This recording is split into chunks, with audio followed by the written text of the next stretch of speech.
In the playoffs, Andrei Svechnikov has to be something resembling the player that got a $7.75 million contract. The Adam Gold Show, weekdays starting at noon on 99.9 The Fan. It's bow time. Yep, it's eating time again. Now you could unload groceries, chop, dice, mince, preheat, heat, slap around the smoke detector, and then celebrate with a big old pile of dishes. But if you're tired of cooking, or tired of sorta cooking, it's time to feed the whole family with Bojangles Fried Chicken Family Meal. With Bojangles' famous chicken, fixins, biscuits, and tea, you can forget the cookbook and spend some well-earned quality time with a delicious dinner from Bojangles. It's bow time. There's no time like bow time. Time to stop whatever you're doing for some of that bodacious Bojangles flavor. Satisfy your craving for flavor and your passion for boneless chicken with Bojangles 4-piece Supremes Dinner. 4 perfectly seasoned Cajun fried whole breast tenderloin fillets, choice of fixin', a made-from-scratch buttermilk biscuit, and Bojangles legendary iced tea. When you're hungry for flavor and value, it's bow time. Doesn't the North Carolina Education Lottery Winners Club give the best massages? I've never felt so relaxed. Thanks to this month's scratch-offs, this is our life now. It's like winning again and again and again. This month's scratch-offs pack over $150 million in total prizes. The Winners Club awaits. Must be 18 to play. Approximate overall odds of winning range from 1-3.8 to 9.88. Problem gambling helpline 877-718-5543. At Planet Fitness, we're declaring it. This is the year of getting stronger, and you can get started now by saving when you join today. We have all the best-in-class equipment you could ever need, and you can work out your way on your time at any convenient location near you. Most open 24 hours. So let's do this. Join Planet Fitness today and save. Just $1 down, $15 a month. Offer ends April 25th. Proud partner of the Carolina Hurricanes. See Home Club for details. Are your monthly bills keeping you up at night, wondering how you got so behind? Hey, I'm Roger Moore, CEO of Loan Pronto. I get it. Life is expensive now. Insurance, groceries, cars. And then there's the credit card debt with those obscene interest rates. It's time to regain your financial freedom. And that's what we offer at Loan Pronto, using the power of the equity in your home. We have multiple ways to get you the cash you need, and most clients close in 2 weeks or less, and many don't even require an appraisal. And listen, rates have been plummeting recently. We just locked a homeowner in with an APR in the low 5s, saving her over $1,000 per month, and put $10,000 in her pocket. Life-changing money. Whether you're drowning in debt, have a nosebleed rate you got last year, need home improvements, or simply need cash in your pocket, we can help you accomplish this goal in record time. Call us today and get started with no hard credit pull, just a conversation. LoanPronto.com, 919-381-1760. LoanPronto.com. That's LoanPronto.com. Equal Housing Lender, NMLS 1661781, subject to lender approval, NMLSConsumerAccess.org. Parenting is hard. Technology can make it harder. The Family Media Plan developed by the American Academy of Pediatrics helps make it easier. Go to healthychildren.org/media plan today to create the media plan that's right for your family. I'm attorney Brian Ritchie. Big truck accidents can cause life-changing injuries, and life-changing injuries deserve life-changing money. I know big truck wrecks, and I know how to fight those big insurance companies. If you've been hurt by a big truck, contact us at ritchielaw.com. I'm on top of it. WCMC-FM HD1 Holly Springs. You're listening to The Adam Gold Show on the North Carolina Sports Network. Now out in front, a chance by Dumoulin. What a save! Mr. Anderson keeps it out twice. The first save was brilliant. The second save was brilliant in caps with the shaft of his stick. It's Mr. Anderson. First on Dumoulin, then on Meyer. Enters the matrix. It's the Adam Gold Show. What's up, everybody? I'm Adam Gold. Mike Maniscalco, Trip Tracy. You heard it on the radio if you're listening local in Raleigh, or you could have watched it, FanDuel Sports Network. The first round, always available on your local carrier. The NBA has that too this year, but next year will not, apparently. There will not be any RSNs. Once the playoffs start, it's all national, baby. And really, once the second round starts, it used to be in the NHL where the first 2 rounds were available on your local affiliates. But it used to be. It's not that way anymore. What was it? The Shock at the Rock in 2002. Not the Shock at that. Sorry, that was 2009. The Molson Miracle in 2002 was available on your RSN. They have highlights of John Forsland and Trip Tracy doing that game on the TV. That was a second-round series. I'm Adam Gold. That is Victoria. We're here for you. It's a hockey night. It's game day! It's almost a hockey day. I know. Doesn't the pregame show start now? Yeah, people are tailgating right now, probably. Not yet. Not 1 yet. o'clock. But I will say this off the hop before we even get started here. The Hurricanes want everybody to be reminded that the game is not a 7 o'clock start tonight. It is a 6 o'clock start tonight. Yes. The team was very upset about the schedule that they were given. No, really, nobody wanted to play Easter Sunday. Yeah. But that was the lot. Look, it could have been worse. It could have been a 12:30 start. Honestly, could have been. 3 o'clock start was what they ended up with. They didn't want that. As it turned out, the building was amazing. Mm-hmm. And the parking lot was jammed with tailgaters early. And they want people to know that, hey, it's nice out.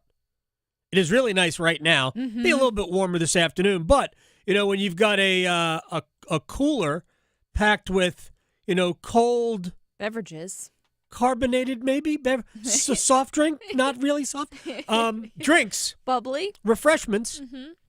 then it's all good. Mm-hmm. So some of the parking lots will open at 1 today.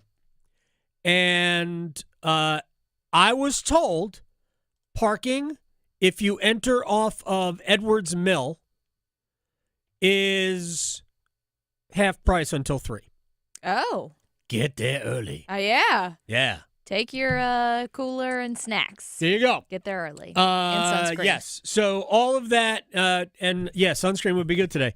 But I was really impressed when I drove up Sunday, and I got there before noon on Sunday. Yeah. And there were tons of people doing what they do here for Hurricanes hockey. Yeah. So, so half price parking between 1 and 3, but you have to enter. It's Gate E, I guess, off of Edwards Mill. I'm also looking at the weather because I know that's been a little questionable today.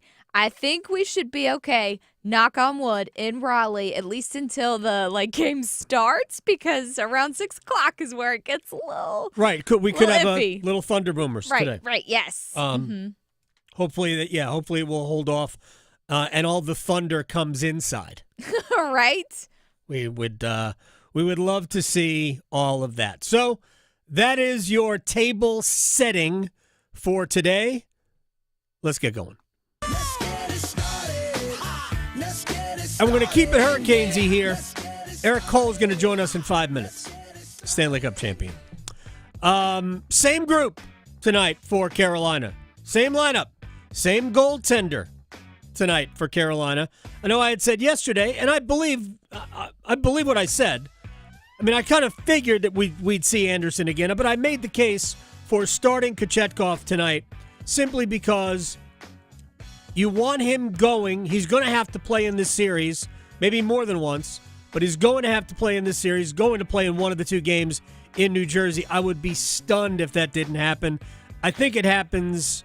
It might happen in Game 4 because there's 2 days off, but man, I wouldn't be against giving Freddie 4 days of rest before his next start and going with Kochetkov in Game 3. But it's not going to happen. It'll be Freddie. It'll be Freddie today. By the way, Kochetkov is better at home than he is on the road, which was part of my feeling about that. So, Freddie didn't have to be great in Game 1. They hope he doesn't have to be great in Game 2. But when they needed him to be great, he was. The save on Timo Meier in the third period when it was 3-1 with about 10 minutes to go really was an enormous play in the game. Because if that game goes to 3-2, suddenly the Devils have momentum, and it's just a one-shot hockey game, and anything could happen. You don't know, an extra attacker goal, and all of a sudden you're in overtime, and then it's a toss of the coin. New Jersey is not the same tonight, however. No Luke Hughes. He got hurt on the same play that Jacob Markstrom slashed Cody Glass, his own teammate, with a vicious swing of the goalie stick. Glass is okay. Glass will play. Luke Hughes, who was not hit with the stick, Luke Hughes will not, nor will Brendan Dillon. And while Sheldon Keefe, the Devils head coach, would not admit that Dillon is in the concussion protocol, it's pretty clear that he is in the concussion protocol. So he will not go tonight as well. Simon Nemec, who I think is a really good young defenseman, will draw into the lineup. We saw him a little bit at the end of last year. And a 7-year vet journeyman defenseman, Dennis Chalowski, will make his playoff debut tonight. He has been in the NHL since the year the Hurricanes have started making the playoffs. He has never played in a playoff game. He was with the Islanders, I think, either last year or the year before, but did not get into a playoff game. So he's been around the league a little bit. I think he broke in with Detroit, who it's been a minute since they've been in the playoffs. But he has yet to play a playoff game in his career. Advice, and we'll get this maybe advice from Erik Cole. Keep up the physicality, but here's where I caution Carolina. The Devils are going to do what the Devils are going to do. We saw what they thought they were about. In some ways, they're like Islanders light. Because the Islanders were trying to be physical with Carolina last year and figuring that they could wear Carolina down. I think the Devils are going to be what the Devils were in Game 1. Extra.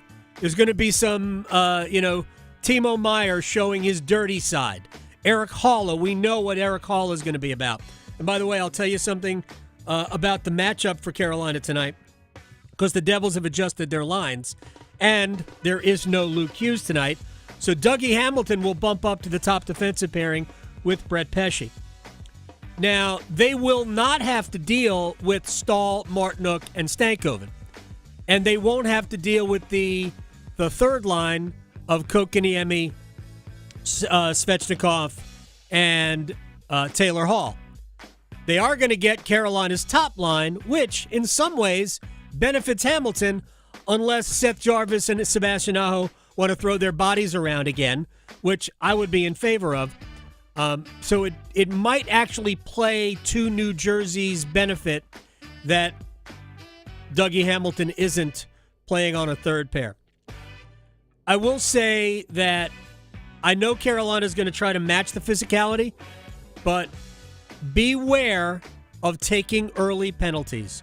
The last thing the Hurricanes can do, put New Jersey on the power play a couple of times early and risk falling behind. No matter how good your kill is, when the other team's got an extra guy, doesn't matter how you are at risk. So don't take the bait. I will say one more thing about this, and I don't think the players are like this at all. In fact, I spoke to Sebastian Aho today, who said, for me, the money line, it doesn't matter what happened Sunday if you don't win today. And that is the truth. But I've heard from too many people about, well, now this is going to be a short series, or even the craziness, adjusting the playoff expectations based on what we saw in Game 1. Act like we've seen the playoffs before. I'm not saying Game 1 is irrelevant, because it's not. But Game 1 doesn't mean that it's an indication of what we can expect this series, the rest of it, the next series, or the series after that. So, pump the brakes on any grand illusions about, man, we're so great in Game 1, that's what it's going to be. Nah, please. We have to recognize that New Jersey is compromised. No Jack Hughes. Like, I know Dougie Hamilton came back, but they still don't have Jonas Siegenthaler, who has been a top 4 defenseman for them all year long. So there's already now 2 pretty big cogs out of the lineup, and now you take away Brendan Dillon and Luke Hughes. You take away 2 other top 4 defensemen. It's not the same. It's not the same Devils that we thought we would see at the beginning of the year. So that's why it's even more important to get out, start fast, get the first goal, put the Devils on the defense, not making them play defense. That's the game plan overall, but making New Jersey chase the game.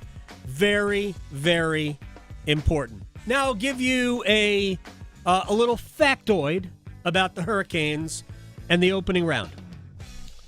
Carolina in Game 1 of series in first round series which began at Lenovo Center, previously PNC Arena. They are now 5-0. The last 5 years, Carolina has opened the playoffs at home. They are 5-0 in Game 1s. They are 4-0 in Game 2s.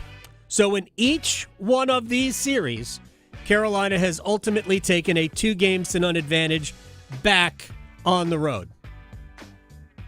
Got to do it tonight.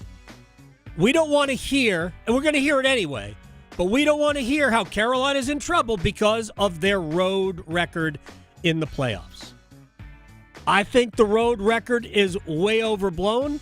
Carolina's struggles on the road, I think it's way overblown because Carolina was really good on the road until like 2 years ago when they lost all 3 games in Boston and 3 games at the Rangers.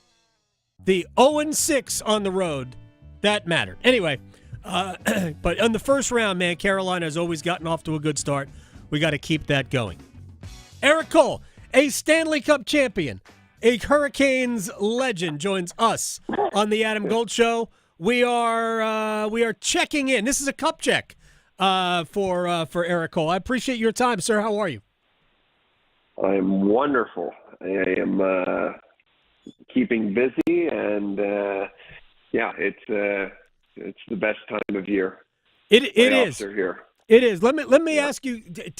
Take me back to when you were a player. What were your Stanley Cup game days like? Oh man, obviously for me, when you like hearing that question, and like it brings me right back to that rookie season where we, we're kind of, just the underdogs all the way through it.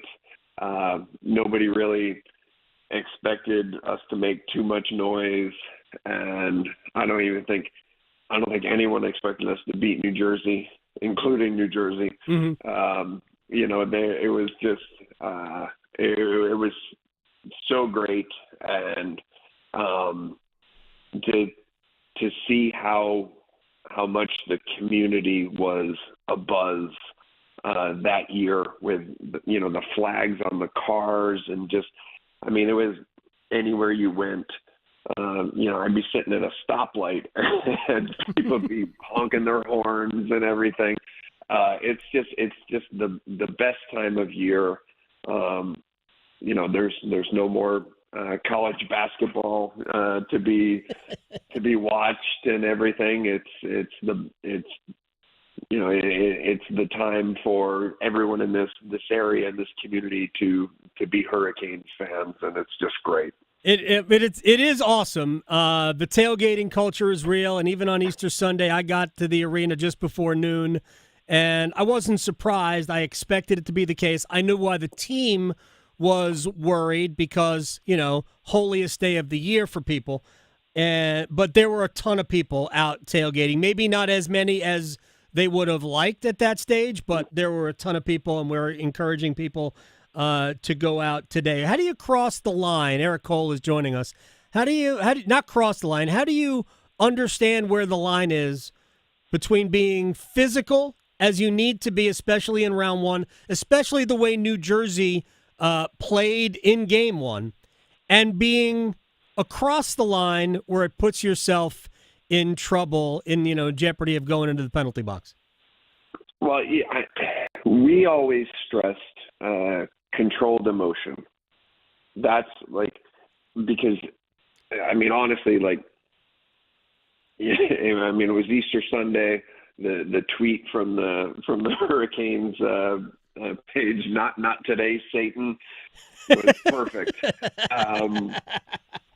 But let's face it. There was very little chance that the Devils had in game one. The way that this arena is, and the way that these fans come and get loud and everything, it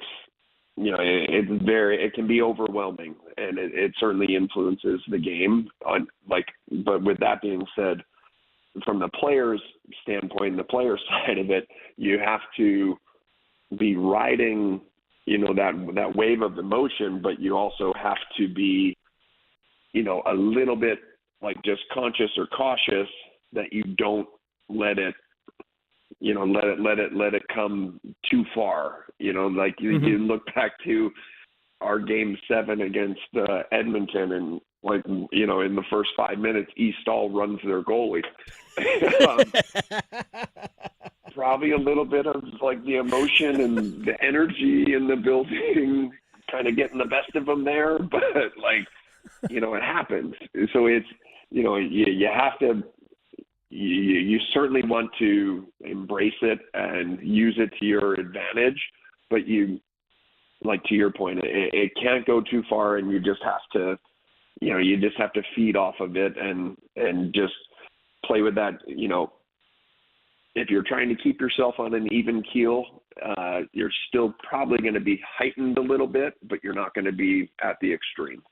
Erik Cole is joining us here on the Adam Gold Show. I know you've played against former teammates before, and we saw, Jarvis hit on Pesce behind the net, which was a great hit and a clean hit, and nothing happened as a result of that hit other than we just played on and it was a good hit. But we did see Andrei Svechnikov hit Dougie Hamilton. Dougie did not appreciate that, slashed Andrei after the play. How is it playing against former teammates, especially in this kind of an environment?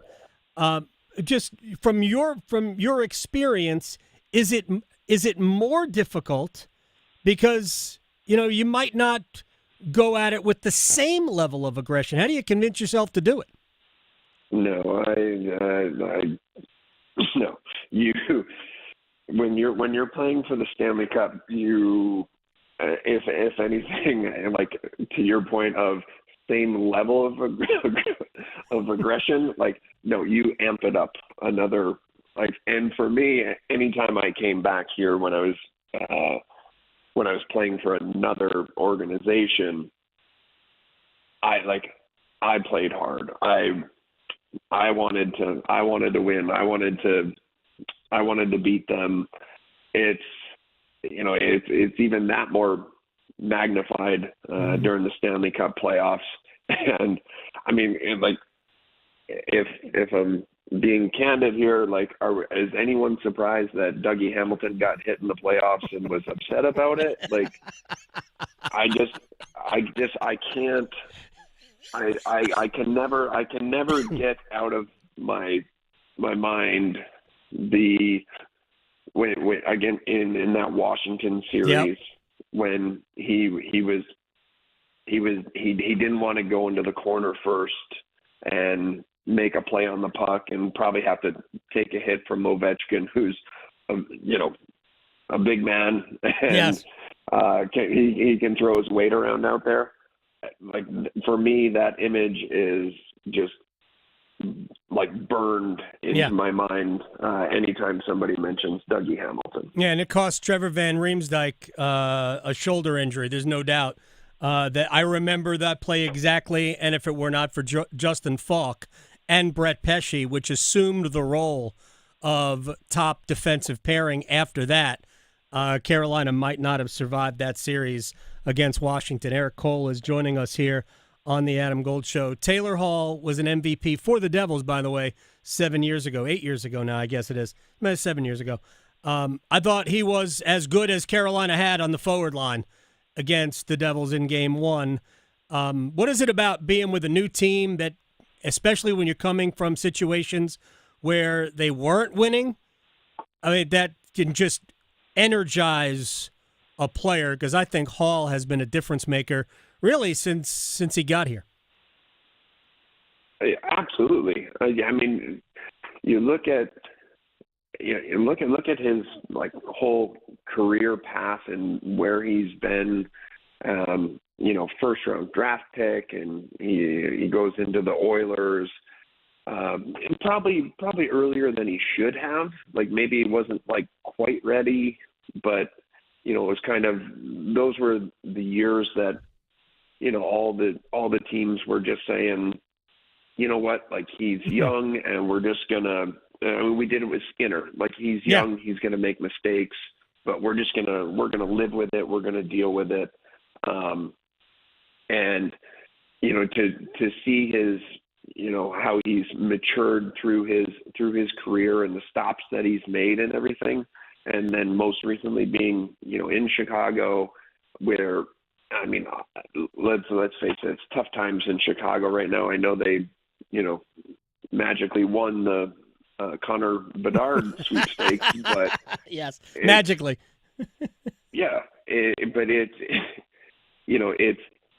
it's a situation where he goes from there where it's just hard every night, and you come here to Carolina with Roddy's culture and the culture that's in this dressing room, and just the team atmosphere and everything. What a breath of fresh air. That would excite anybody. If you're not getting excited about that, and you're not excited about that opportunity, then you know what, maybe it's time you just call it quits, because you got a great opportunity in front of you, and and I think he recognizes that. He's a great player, great person, and I think he sees that he's in a great situation, and he's trying to make the most of it. All right, final thing for Erik Cole, then we will say goodbye, and hopefully I will see you at the arena, if not for Game 2, certainly soon. The carryover from the goonery that we saw, whether it's Timo Meier going out of his way to try to deliver a very late hit on Jackson Blake, Daniel Sprong late in the game by the door to the bench, checking Taylor Hall with 3 seconds left from behind. Jacob Markstrom swinging the stick, which got his own guy, missed Andre. That poor guy. Cody Glass is going to play. Cody, he's going to play? Yeah, Cody Glass is in. All right, well, sprained MCL for sure. Holy cow. Yep. If you're a player in that locker room, are you thinking about this is what the Devils are going to try to do? Or do you don't even care, you just move on?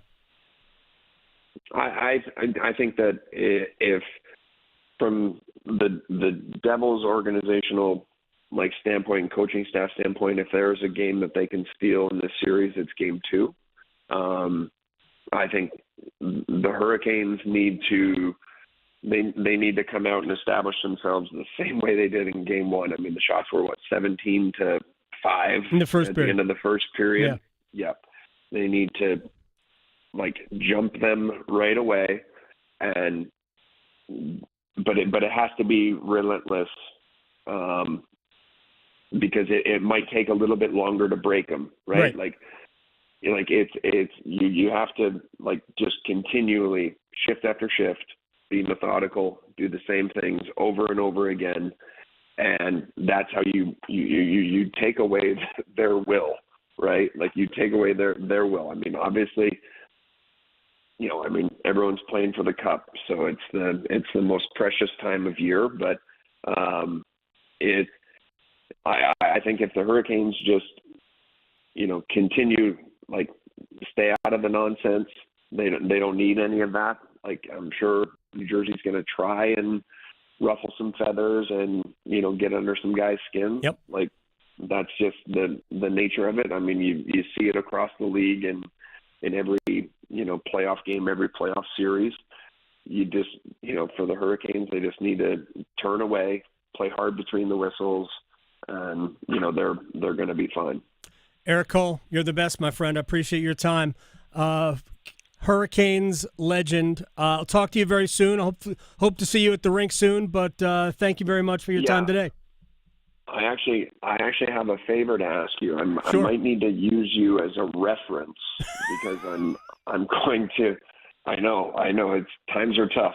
I'm asking you, but I'm working on my first ever resume. Okay. I'm gonna submit my resume to the Greensboro organization for a coaching position, and so I might need to put you down I might need to put you down to pump me up a little bit with those folks over there. Happy to argue on your behalf. Perfect. Thank you so much. I knew I could count on you. You always can. You're the best, man. I'll talk to you later. Oh, my gosh. Oh, all right. Well, he's the best. He's amazing. All right. More amazing is coming up. Who was the best first-round draft pick in Panthers history? You and I talked about this yesterday, Victoria, right? Yep. I think we agreed on who it was. We did. We will see if Chris McClain, Mac from WFNZ in Charlotte, as we do best Panthers draft picks round by round in history. Next. From the heels Touchdown, Carolina! to the canes. She scores! He covers it all. The Adam Gold Show on the North Carolina Sports Network. Hey, Carolina Panthers fans, it's Dennis Cox from 99.9 The Fan. We're in the offseason, but that doesn't mean me and my co-host, WRAL TV's Chris Lee, take a break from our podcast, Panthers Playbook. In every episode, we'll keep you up to date on Panthers news as the NFL draft approaches, insight on free agents and prospects, plus all the insider info on who the Panthers want to pick at number 8. Follow and subscribe to Panthers Playbook wherever you discover your favorite podcast or watch on YouTube. If Heineken Silver was a 60-second radio ad, it'd tell you all the stuff you need to know in only 30 seconds to keep things light and refreshing. Seriously, time me. Heineken Silver, a world-class light beer that's surprisingly crisp and refreshing. Made with only premium quality ingredients and just 2.9 grams of carbs and 95 calories. All without compromising on taste. Heineken Silver. Order now at Heineken.com/silver. Must be 21 and older to purchase. Enjoy Heineken responsibly. Whew. 30 seconds. That's it. Done. Peace. Make your next tailgate more electric when you plug into a new Ford F-150 or Super Duty truck. Not only do they light up the scoreboard with outstanding payload and towing numbers, with available Pro Power on board, you can turn these Ford trucks into mobile generators to give your tailgate party an extra boost of energy. Visit your Carolina Ford dealer or buyfordnow.com for great offers and to learn more about F-150 and Super Duty. The owner's manual for important operating instructions. When you switch to Progressive, you could save bundling your home and auto. Then you could put that money towards some of the surprisingly more expensive things in life.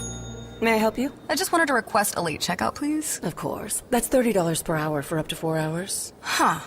Okay, but if you can offer a late checkout, then that probably means no one is staying in that room. So if it's empty, maybe I can just stay a few extra hours. Oh, aren't you adorable? Life costs a lot, so bundle and you could save with Progressive. Progressive Casualty Insurance Company, affiliates, and other insurers. Not available in all states. A torn ACL, stress fracture, aching back, a hip that's had it, life on hold, and all you want is to get it back. Enter Wake Orthopedics. Our fellowship-trained orthopedists do it all. General, sports, pediatric, joint replacement, fractures, spine, prevention, advanced diagnostics, progressive treatments, minimally invasive procedures, surgeries, and more. Visit wakemed.org/wakeortho and get back your life. Hey, Green Gobbler here. So you've got a clogged drain in your bathroom. Water in the sink's overstaying its welcome. You're spitting today's toothpaste on top of yesterday's toothpaste. You hope that it go away. Yeah, clogs don't just go away. I make them go away. I'm Green Gobbler, the only clog dissolver you need. I'm bleach-free, safe for your pipes, and I work.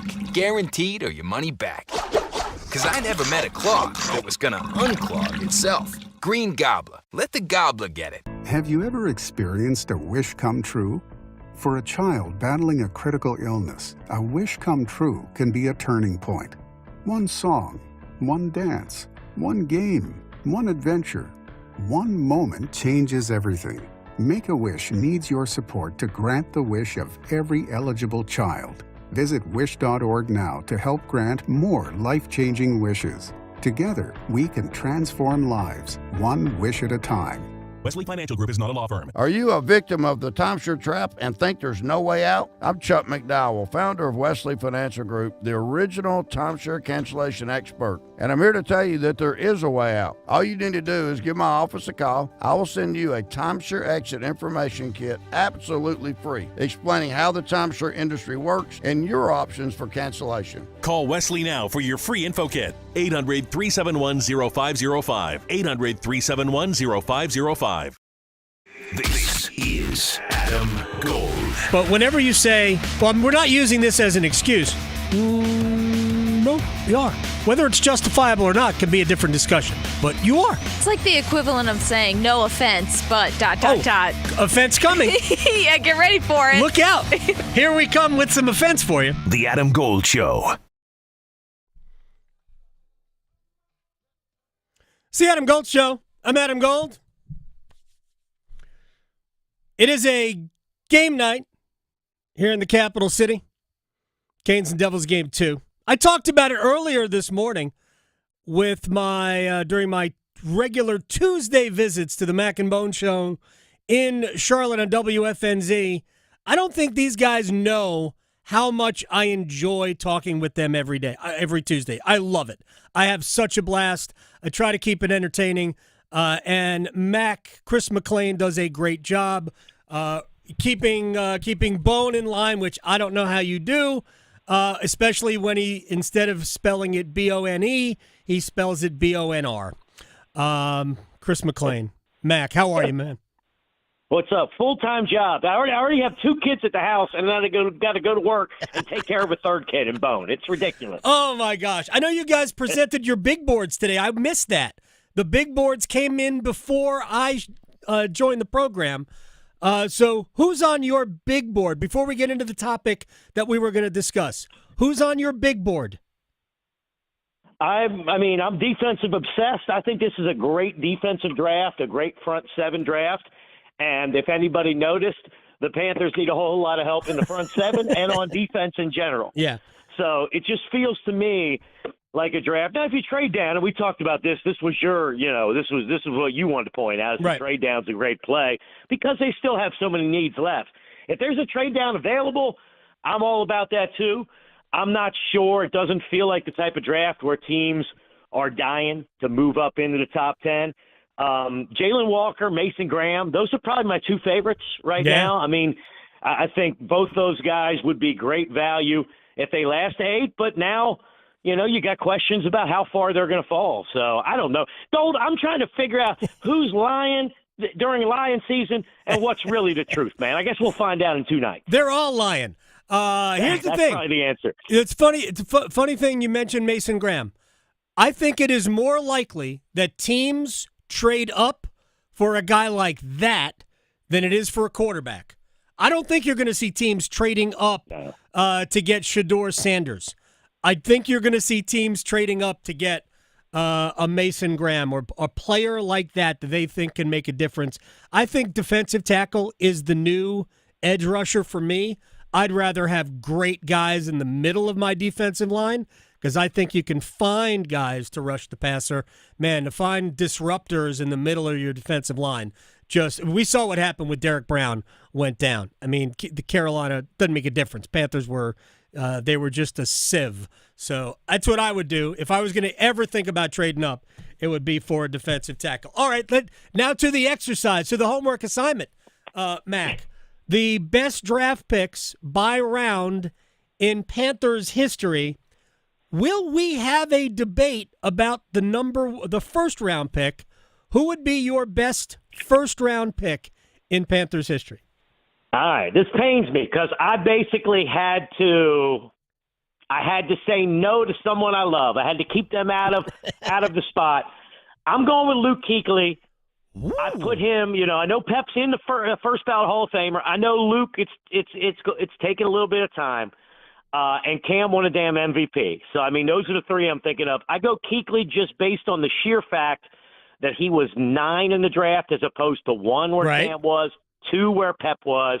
I think you look at the value there. And I think you could also make a case that Luke Kuechly was the most consistent in terms of, like, there was a period there, Goalie, 5-6 years, where this dude was the standard of middle linebacker, the best at his position in the league. So I'm going Luke.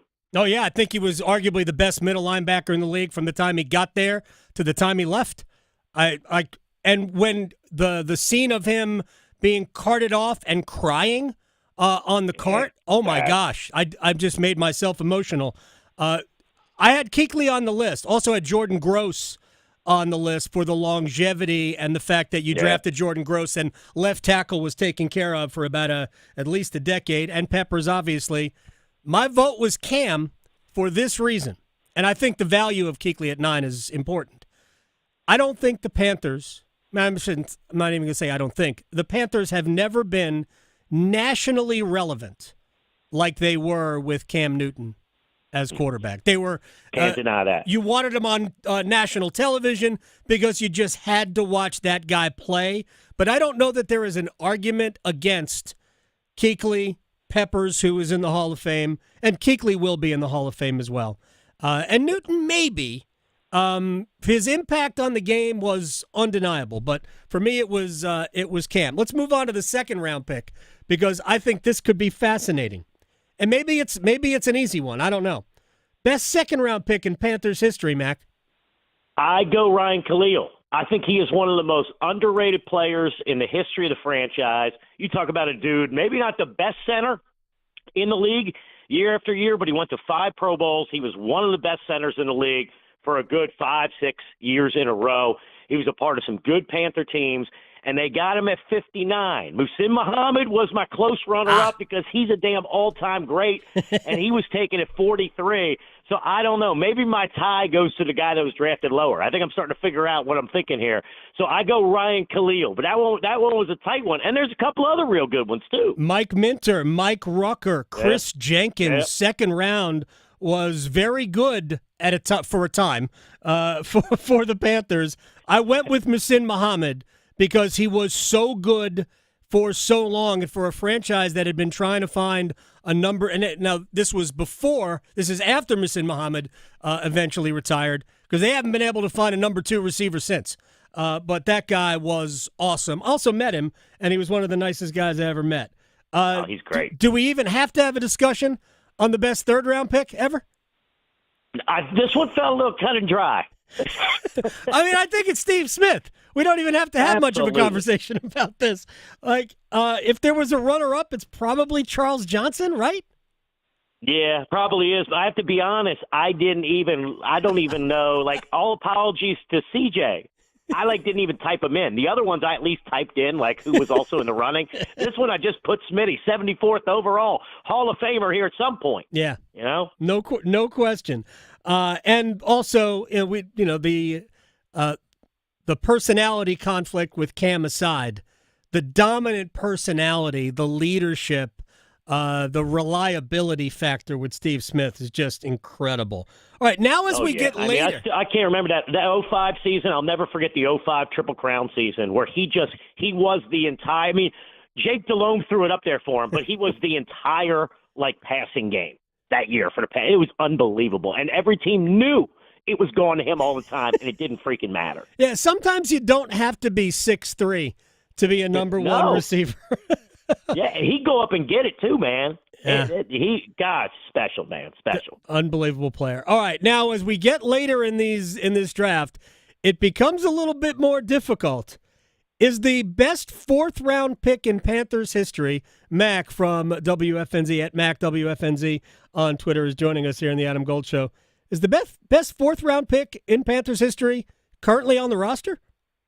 I think he is. I think it's Chuba. Yeah. Maybe the 2 best 4th round picks in history, and we have nothing really to base on the other guy, which is I have JT Sanders. Although, how about honorable mention to Frank Garcia? I can do that, man. I've had plenty of enjoyable conversation. I've had plenty of unenjoyable conversation with Frank, too, but those Yes. are usually sports debates. But, yeah, Chuba, man, this dude has developed into one of the best backs in the game. And my favorite thing about the Chuba selection is Matt Rule, when we took him, and this is one of the few good things Matt Rule left us, but when we took him in the draft, Matt Rule said, credit my wife, Julie, who watched Chuba play at Oklahoma State against his Baylor team and told him that morning, you better get Chuba Hubbard in the draft. Julie Rule with a heck of a pick. And doesn't Julie, absolutely, credit to her. And doesn't this illustrate why, and this is a complete aside, and the Panthers are not going to take Ashton Genty. And this guy may turn out to be the best running back in the NFL this year, next year, the year after, who knows? Why do teams take running backs in the first round, especially high in the first round, when you can get legit running backs in the in this case the third round, fourth round, but second, third, fifth, you could get them anywhere. Absolutely. I'm with you 100%, although I will say, actually, the McCaffrey pick was a good pick, but then I think you saw the injuries hit, right? Like we gave him a second contract, and then those injuries hit. It's just, less currency on running back. Look at the Panthers, got a great backup, 1,000-yard guy from Dallas last year, Rico Dowdle. You didn't have to take him high in the draft. Nope. You didn't have to pay a ton in free agency for him either. No, I agreed. Running backs, I actually think at some point we're going to get to that position in the same place with wide receivers down the road. Best fifth-round pick in Panthers history, Mac. I don't know if there's competition. I found my guy Josh Norman, who is one of my all-time favorite Panthers. Dude used to come on the radio and say the craziest stuff on our show back in the day. I know I will forever love him for that. I also loved his attitude and swagger on the field. I will never forget him and Odell Beckham damn near having some sort of street fight. Oh yeah, up in the Meadowlands. Broke out in the middle of a football game. But he was taken fifth round, 143 overall, and I know it took him a while, Goldie, before he really got it. He really didn't get it fully until his last, I would say, year and a half of his Panther tenure. But, man, at his peak when he finally got it, he was great, man. I'm going to give an honorable mention to tight end Dante Rosario for this reason. Season opener 1 year in San Diego against the Chargers. A Fox graphic. He had a good game, but a Fox graphic called him Rosario Dawson. And I went to a place when they called him Rosario Dawson. I'm like, they're not the same, but now that you've put Rosario Dawson in my brain, I love Dante Rosario. Just saying. Can't fault you there. For people who have seen the Percy Jackson movie and The Lightning Thief, Hades' wife. I'll just leave it at that. Best sixth-round pick in Panthers history. We have to tread carefully here. Yeah, this is a hard one. I mean, because there's clearly one guy that was the best player on the field. Right. I think. And that's Greg Hardy. Right. Like 175 overall. Yep. The production they got out of him. I still think the 2013 defense might be their best ever. Yeah. And it was him on Charles Johnson on the edges. But the problem is, I don't know. Do we want to salute Greg Hardy at all? No. I mean, I don't think we do. No, I don't. But who else do you put on there, Goldie, in the sixth round? I got it. You need a punter. Brad Nortman was drafted in the sixth round. I got a punter on the team. I can go for that. I even considered Cade Mays, who started a handful of games pretty well last year. He's back with us battling for the starting job this year. It's not a great sixth-round crop, but then again, it's the sixth round. It is the sixth round. The seventh round produced a lot of good players that didn't really hit with the Panthers. Harrison Butker was a seventh-round pick, right? Exactly. Jeff Schwartz, who was probably better with the Giants than he was with the Panthers. Yeah. Will Montgomery, who played for not only Carolina but a handful of other teams. He's probably better in Washington. Chris Mangum, a tight end, I think was pretty good. Who do you have as the best seventh-round pick? I actually thought this ended up being easy. I went with Captain Munnerlyn. Yep. I think he is a very underrated player in Panther history. Small but scrappy and feisty. Had a mouth on him like many good DBs do. And they got him 216 overall, and he had two stints with the Panthers. Had a 5-year stint, and then came back at the end of his career, second-year stint. He was basically the starting nickel pretty much, every year with the Panthers. Yeah, I loved his career. Reliable leadership, all of that, Captain. Was he ever a captain? It would seem like logical that he would have been a captain. Feels like he should have been. I don't think he was. I think he was robbed of a title that his parents tried to give him. Chad Cota should get a shout out too. First draft of the Panthers, and he ended up having the interception in his second year that put the Panthers in the playoffs for the first time in franchise history. But he only played 3 years, where Munderland played 7. Yeah, Chris McClain, Mac and Bone in the morning. WFNZ at Mac WFNZ. As we say goodbye. Who is going to be the pick for Carolina at, number 8? I'll go Jalen Walker. I'm a little nervous as to whether he'll be there, but there's been a lot of smoke. Hell, the Panthers haven't hid their love for him, and it's a perfect position of need. So I will go Jalen Walker. You are the man. I will talk to you on Tuesday. I know that. All right, Goldie. Next week we'll do the worst draft picks by round on our show, man. Maybe we'll flip it around. There is a lot of competition. Oh, God. Oh, my duds. God. So many duds. Was the guy who the guy they take in the second round from Florida State who was terrible? They traded away a first-round pick for him? Gosh. Oh, Everett Brown. Oh, Everett Brown. My God. Gosh. All right. Now I put myself in a bad place. I'm going to go back and think about Dante Rosario again. Chris McClain, Mac and Bone in the morning on WFNZ. Thanks, man. All right, brother. Be good, man. You got it. Like, no joke, that happened. They actually taught Dante Rosario was having a great game, and they called him Rosario Dawson. Great. That's fantastic.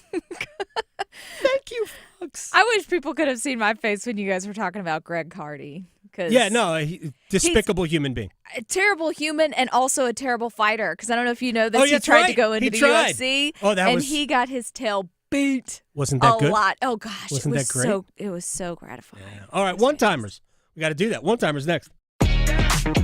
Making more sports sense than social media trolls. The Adam Gold Show on the North Carolina Sports Network.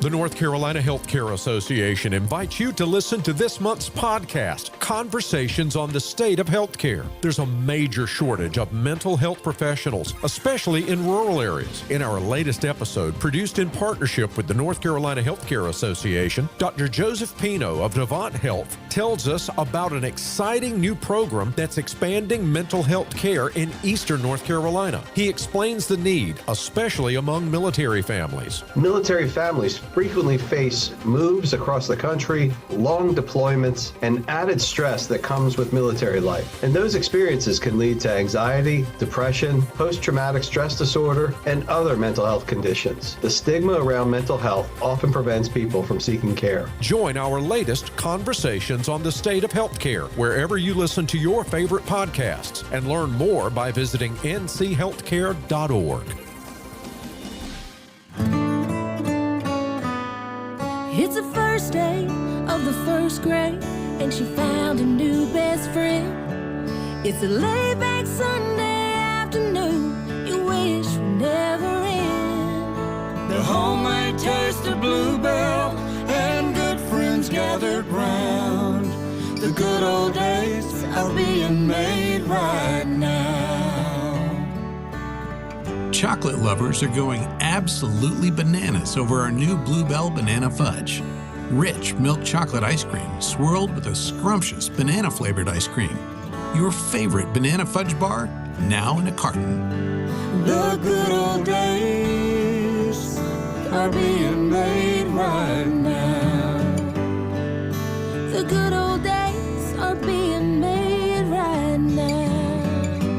Look for Bluebell ice cream at your local grocer and pick up your favorite flavor today. Are you struggling with your Medicare drug costs? The NC Department of Insurance SHIP program may be able to help. The extra help and Medicare savings programs are available for those who qualify, but you have to apply. Contact SHIP today to see if you qualify. Visit ncshiip.com or call toll-free at 855-408-1212. SHIP provides free, unbiased help in all 100 counties. Project supported by grants from the Administration for Community Living. Contents do not necessarily represent official views of, nor an endorsement by ACL, HHS, or the U.S. government. It's okay not to be okay. Feelings of loneliness, anger, and worry are completely normal, and you're not alone. If you need help coping, call, text, or chat the free 988 Suicide and Crisis Lifeline. Someone is always there to talk, day or night. Together, we will find the care that works for you. Just call, text, or chat 988 anytime to talk to a trained counselor who will listen, provide support, and connect you to other resources that can help. Let's get through it together. Brought to you by the North Carolina Department of Health and Human Services.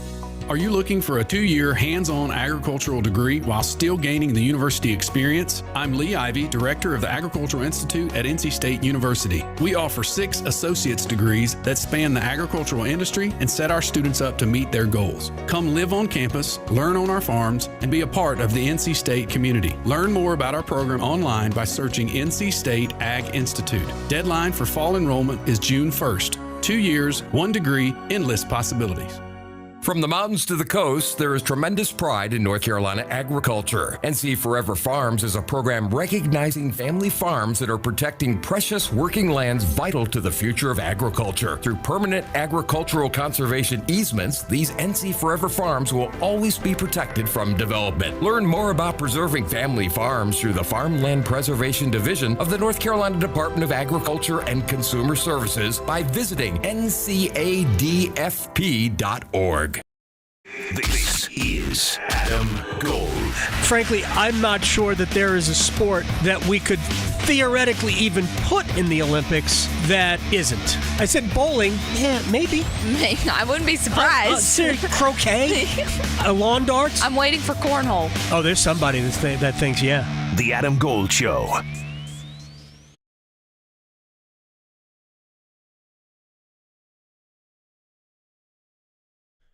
It's the Adam Gold Show. I am Adam Gold. That is Victoria. Before we one-timer, we know that North Carolina and TCU will start this season on Labor Day night as the only game of the day, or significant game of the day. And the following season, that matchup will be played in Dublin. They're going to Ireland. TCU and North Carolina going to Ireland. Folks, the Bill Belichick effect in full flight. One-timers.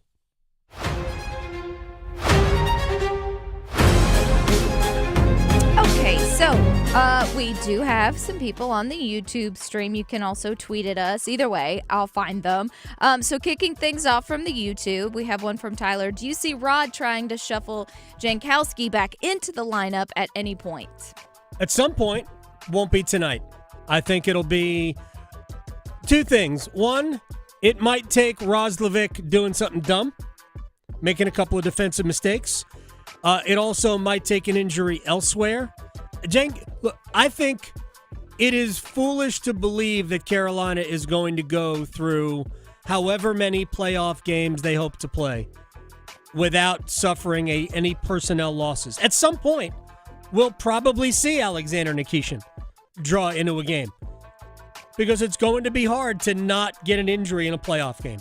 It just will. Dallas had a couple of changes last night. So, but right now, the way Carolina played, yeah, Rod was never going to mess with that lineup. No. Well, moving on. We have one. So this person thinks that the Canes, we will win tonight. But if Freddie loses, is Kochetkov a lock for Game 3? Look, I don't know if Kochetkov is a lock for Game 3, but he's got to play one of the 2 in New Jersey. But I will say this. I said the same thing last year. Very similar schedule with a day game 2 days after a night game. Game 4 in New Jersey was a day game. Game 3 was a night game. And I thought Kochetkov would definitely play one of those 2 games.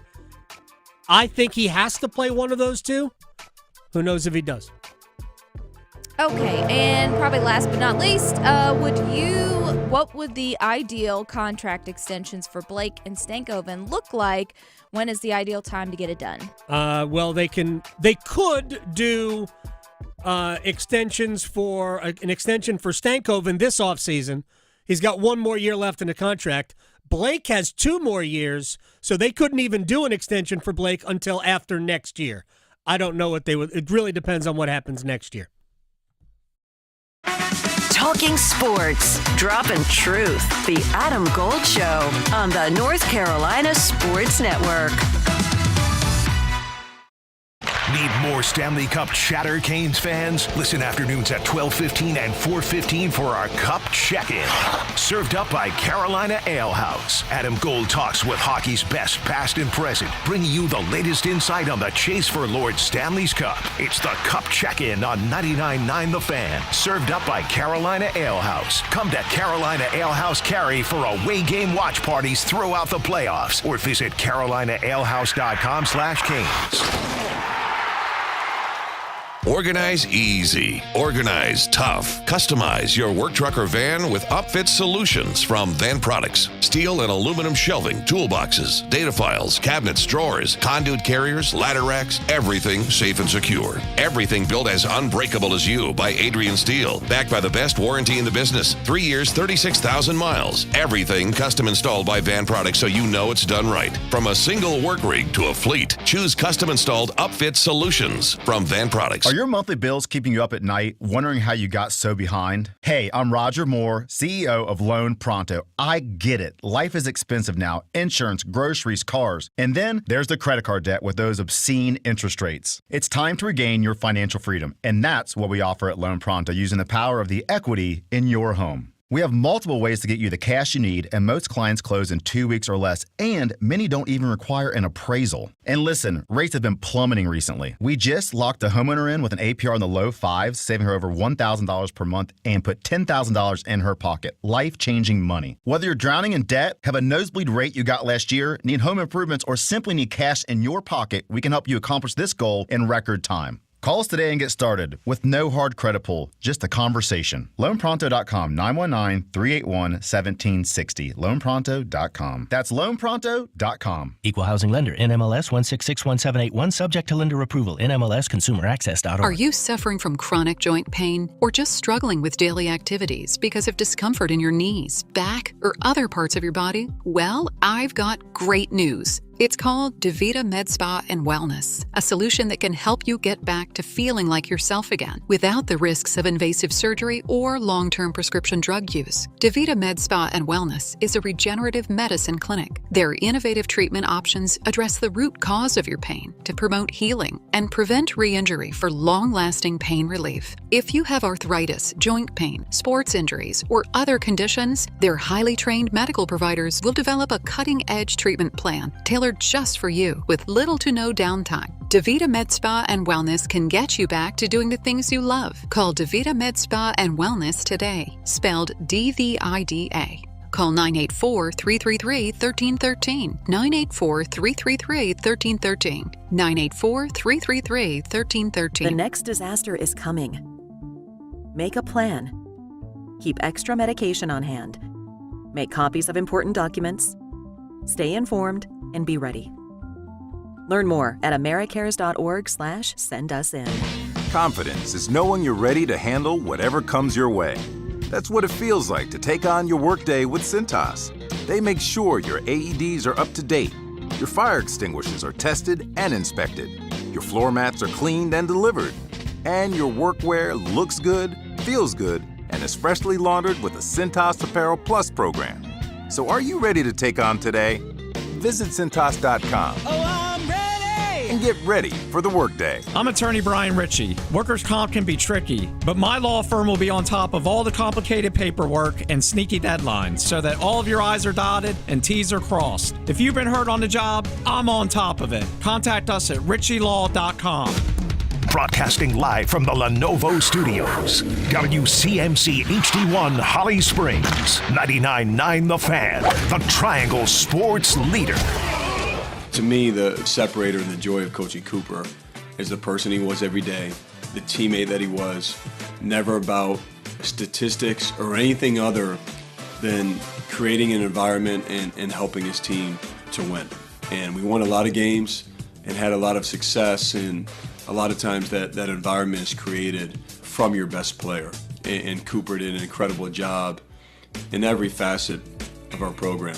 You're listening to The Adam Gold Show on the North Carolina Sports Network.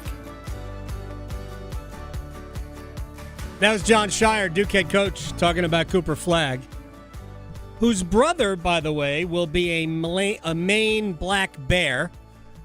He'll play basketball at the University of Maine. That's where Bradley Nadeau played his hockey and scored a bunch of goals as a freshman. We saw Bradley Nadeau play last couple of games this year. We saw him play the last game, I think, last year, and hopefully we'll get a chance to see Bradley Nadeau play a bunch of hockey here next season. I don't think we're going to see Nadeau in the playoffs. Carolina's got 14 healthy forwards right now, which who knows how long that's going to last. My routine over the course of the season shifts. We go from all the stuff that we normally have to do. I get into big-time hockey mode where it's Sirius XM is on my car radio constantly, and I know this is going to sound like pandering, but it's not. It is a fact.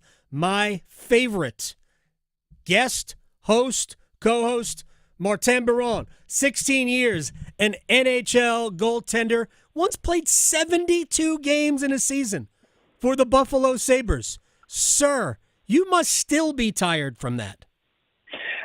No, I was very energized that year. I loved it. And I got to give props to Bob Essenzo, who was my backup that year. That was his last year in the NHL. And he went, I think, 0-8-1 or 0-8-2 that year.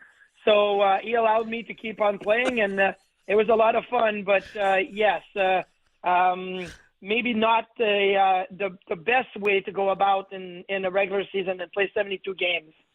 Cam Ward once played 73 for the Hurricanes here. That puts you in, Martin Brodeur territory, those guys who played a ton. The Hurricanes have not had that in the regular season since Rod Brindamore has been the head coach. The Hurricanes have not had that type of a goalie. I think the closest we have had to it was probably Peter Mrazek, who played the majority of the games in year one and was the goalie going into the playoffs. But then he got hurt, and we ended up using Curtis McElhinney as well. I will get to goaltending with you because I know that is an area of expertise. But I know that you have Carolina going a couple of rounds in the playoffs. Why did you think Carolina would be successful not only this series but beyond? I have Carolina going to the conference finals, actually, because I think this is a very good route for them to get there. Look, New Jersey has been banged up all season, and you look at the way game one went. I mean, Carolina in the playoffs, usually you say, okay, we have to be really good defensively. We have to, not turn pucks over, don't take any chances. Almost feel like that approach is not the right approach for Carolina against New Jersey. It's about go and attack. Like the New Jersey Devils are banged up, and you look in game one, all the scoring chances and the shot attempts right around the front of the net of New Jersey. Carolina was great in that department, and they attacked. And they did not give New Jersey anything, which is the way they need to go. And then I feel like they would probably face the Washington Capitals in the second round. And you take that same approach against Washington as you attack. Their goaltending with Logan Thompson is a little bit suspect because Thompson was hurt, was not good at the end of the season, then missed sometime at the end of the year. And then you see what happened last night. Like Montreal was able to come back, and Thompson was sliding a little bit all over the place. So I think it's a great route for them to get to the third round, get to the conference finals. And now, unfortunately, you probably hit Toronto or Tampa or Florida, and it's going to be a different type of game. But I think this sets up well for the Hurricanes to go not just through New Jersey, to go through New Jersey and Washington and get to the conference finals. Martin Biron is joining us here on the Adam Gold Show. And this was supposed to be a transition year. There were people who did not think Carolina would make the playoffs going into the season, and I always thought they would be a playoff team. And I do recognize that there are still some things that they're missing. It's the reason why they went and traded for Mikko Rantanen. That did not work out. But this team is very good. Let me get to goaltending. For about 3 weeks, I really thought Pyotr Kochetkov had taken over in the race for the crease when we got to the playoffs. And then he kind of went the other way. Frederik Andersen, while he wasn't great down the stretch, has been the steadier of the two. Plus, he's got good playoff pedigree. When you look at Carolina's goaltending, how would you assess it? Well, I kind of assess this the same way you did. For a while, I felt like Carolina was trying to give Pyotr Kochetkov the reins and say, go with it. And obviously, Freddie missed some time. But from the time Freddie Anderson came back, and I watched him, and I said, that's the steadiest of the two. Like, Kochetkov is fun to watch. Kochetkov will give you the two-pad stack and go out and poke check somebody at the tops of the circles and has a little bit more of that. I don't know if he's super reliable, but if you want him to be, stealing you a game, he can do it. Freddie Anderson is the other way. He's extremely reliable when healthy. He's not going to go out and steal you a game, but he'll play the consistent and long game. And I think that's what you need right now if you're Carolina. So I'm a big Freddie Anderson fan. I think that, to be honest with you, Toronto figured out their goaltending this year by having Anthony Stolarz and Joseph Woll, but that the Toronto Maple Leafs did not get consistent goaltending since Freddie Anderson left Toronto. And, but they were, they couldn't trust that he was going to stay healthy. Right. So that's still a big question mark. But when healthy, Freddie Anderson is your most consistent, best bet to be able to play a 7-game series and then another 7-game series and give your team a chance to win every night. Martin Biron is joining us here on the Adam Gold Show at Marty Biron43 on Twitter. Last year, Rod basically went with Freddie except for one game where he used Kochetkov against the Rangers in I think it was game 3 in Raleigh, and Kochetkov was not quite good enough and ended up losing the game late, and he went back to Freddie. So it was all but the one game Anderson played. I think that Rod knows this because we've discussed it. He knows he can't rely on Freddie to do that again because it just wore him down. So which game, if Carolina were to win tonight and it looks similar to what it looked like on Sunday, which game would be better for Kochetkov to play? Game 3 with a 2 days rest in between, or game 4 with just a day and a half in between? For me, it's game 4. And look, if Freddie Anderson goes in and wins game 2, game 3, whatever, and you're moving forward and you're like, okay, we're up, we can make the change. But that's the conversation you have to have with your goaltender. I personally don't think that you can make that decision right now. You have game 2 tonight, and then you're coming, you're going to go to New Jersey. How does the travel happen? How does the practice time happen? Mm-hmm. You can't make that decision right now. I don't like Boston, a couple of years back and even last year. Okay, we got 2 goaltenders. We're gonna use both. Carolina last year, we can use both. I disagree with that whole philosophy. You should go in with one goaltender in mind, and that's the guy you're going to play. But when you have injury concerns or, body fatigue concerns, you may change your plan as you go. But I wouldn't go in and have Pyotr Kochetkov penciled in for game 3 or game 4 right now. I would say, don't worry about it. Win game 2, take care of business at home. Then you go into New Jersey for game 3. That should be a Freddie Anderson game. And then after that, if you want to give him a little bit of a rest, but if you win in 4 or 5, he's going to get his rest anyway, which is more important, not just for Freddie Anderson, but for everybody. And I think Carolina has the ability to go out and win this series in 4 or 5 games. The way they dominated game 1, you're going to get the rest. So that's why I don't think you gotta think of when do I put Kochetkov in. Maybe with some success, you're going to get that rest built in anyway. Martin Biron is joining us here on the Adam Gold Show. I feel like I'm listening to Sirius XM Channel 92 right now. I was serious about that. I absolutely love listening to you. Let me ask you about Jacob Markstrom, Devils goalie, who had one of those moments, and he owned up to it yesterday. He said, heat of the moment, hate that it happened. He almost injured his own player. It looks like Cody Glass is going to play tonight, and that's a vicious swing of the stick that he wore. I don't know. Maybe he thought he could save Andrei Svechnikov. Have you ever done something like that? And what do you make of a goaltender who I don't even know that that it was instigated by Andre. I didn't see anything. I'm not saying it wasn't, but I didn't see anything that Andre did to Markstrom that would have made him want to do that. What do you make of what we saw? Jacob Markstrom is a little bit of a hothead, and that's the thing, right? You can get to him, and he can get, out of his comfort zone. And what we saw is that Carolina was able to get to Markstrom in game one, so much so that he tried to slash Svechnikov, hit his own guy.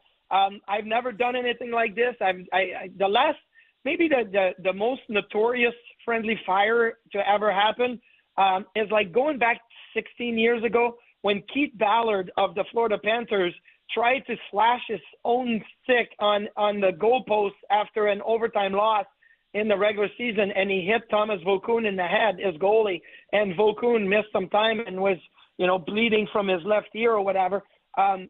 Google it. It's kind of funny, but not funny at the same time. That's the big thing. Now, I look at Markstrom, and I think New Jersey needed to make a change in goal.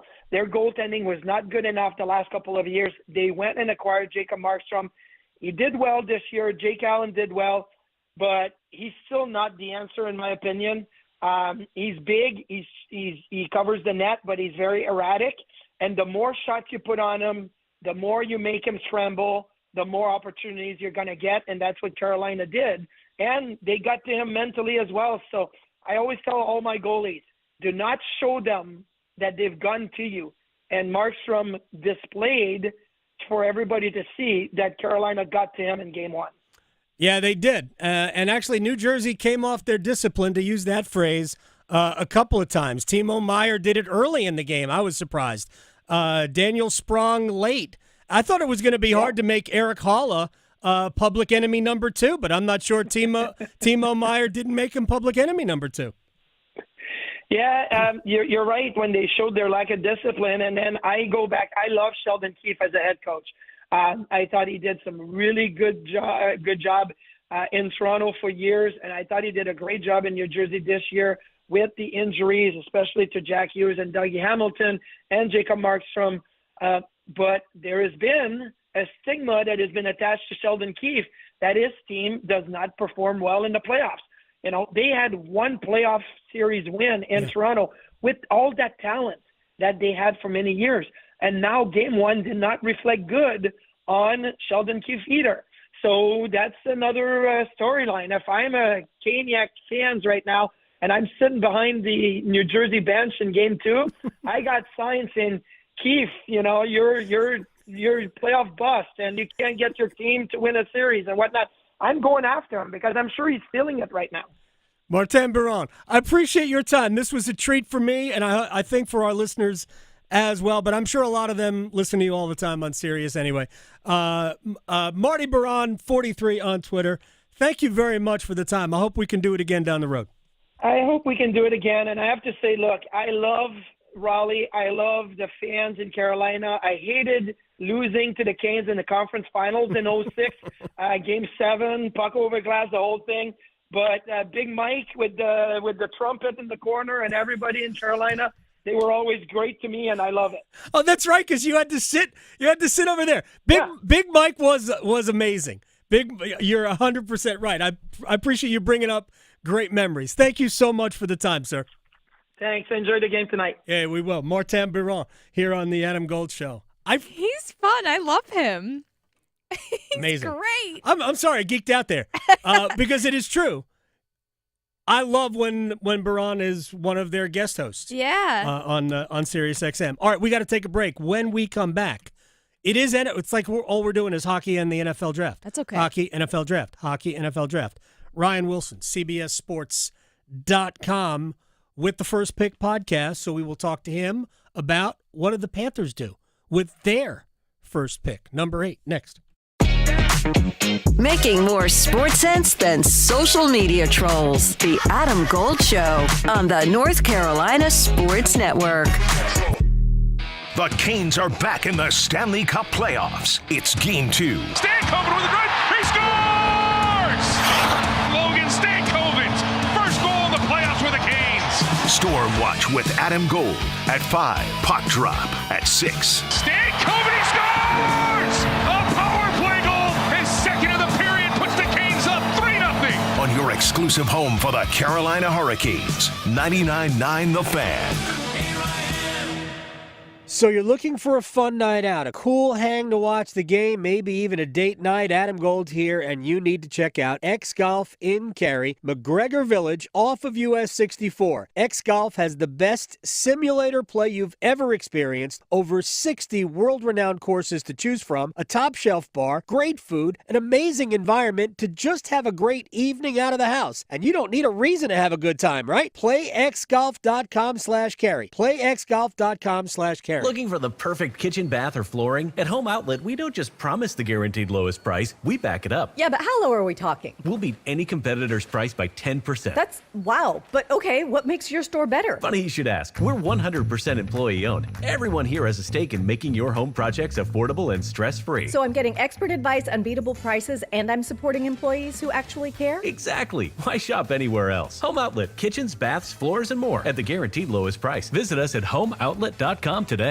Prescriptions require an online consultation with a healthcare provider who will determine if appropriate. Restrictions apply. See website for details and important safety information. Price varies based on product and subscription plan. Hey guys, let's talk ED, because millions of men experience it. But not everyone can access or afford treatments like Viagra. Hims can help. Through Hims.com, you can access a full range of treatment options for ED through a 100% online process. To start your free online visit and save up to 95%, go to Hims.com/joy. HIMS.com/JOY. Hey, it's Tim here for All-Star Dog Training. We all remember the late, great Ripken grabbing bats with the Bulls, the tee with State.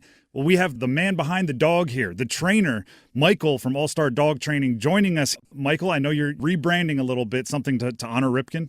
Absolutely. We wanted to honor Ripken's legacy, and we thought what better way to start our rebrand, and came out with All-Star Dog Training. We all know Ripken, but his full-blooded brother, Champ, has taken over some of his legacy as well? Absolutely. He debuts this Durham Bull season. Another great way to honor the late, great Ripken is to make all of the dogs in the triangle the best trained possible. He was so impressive. What services do you offer for dog owners around here? We start everyone with the free consultation, and from there we go from puppy classes all the way up to board and trains, private lessons, and day trains. Anything you can think of, we try to do for you.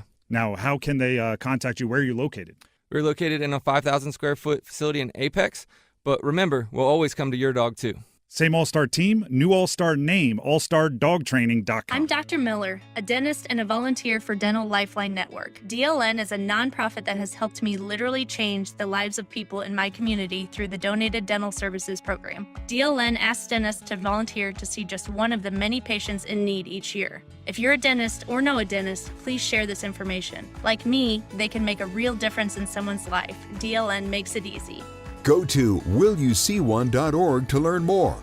That's willyouseeone.org. Progressive knows if you have to choose between everyday life and your boat, boat wins. What are you going to do? Take the boat out for a spin or go mail something? Boat wins! Are we cleaning the patio or taking the boat out fishing? Boat wins! Are we skipping that eye exam to go sailing? Boat wins! Rescheduling eye exams can be a nightmare. All right, fine. Eye exam, then boat. Yeah! With Progressive, you can bundle your boat with your home or auto and save with a discount and spend more time enjoying those savings on your boat. Progressive Casualty Insurance Company, affiliates, and other insurers. Not available in all states and situations. This is Adam Gold.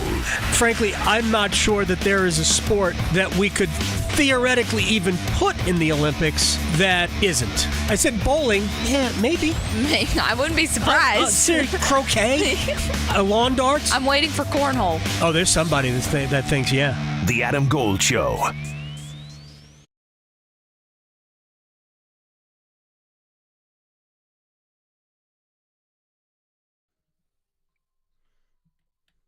It's the Adam Gold Show. I am Adam Gold. Victoria on the ones and twos.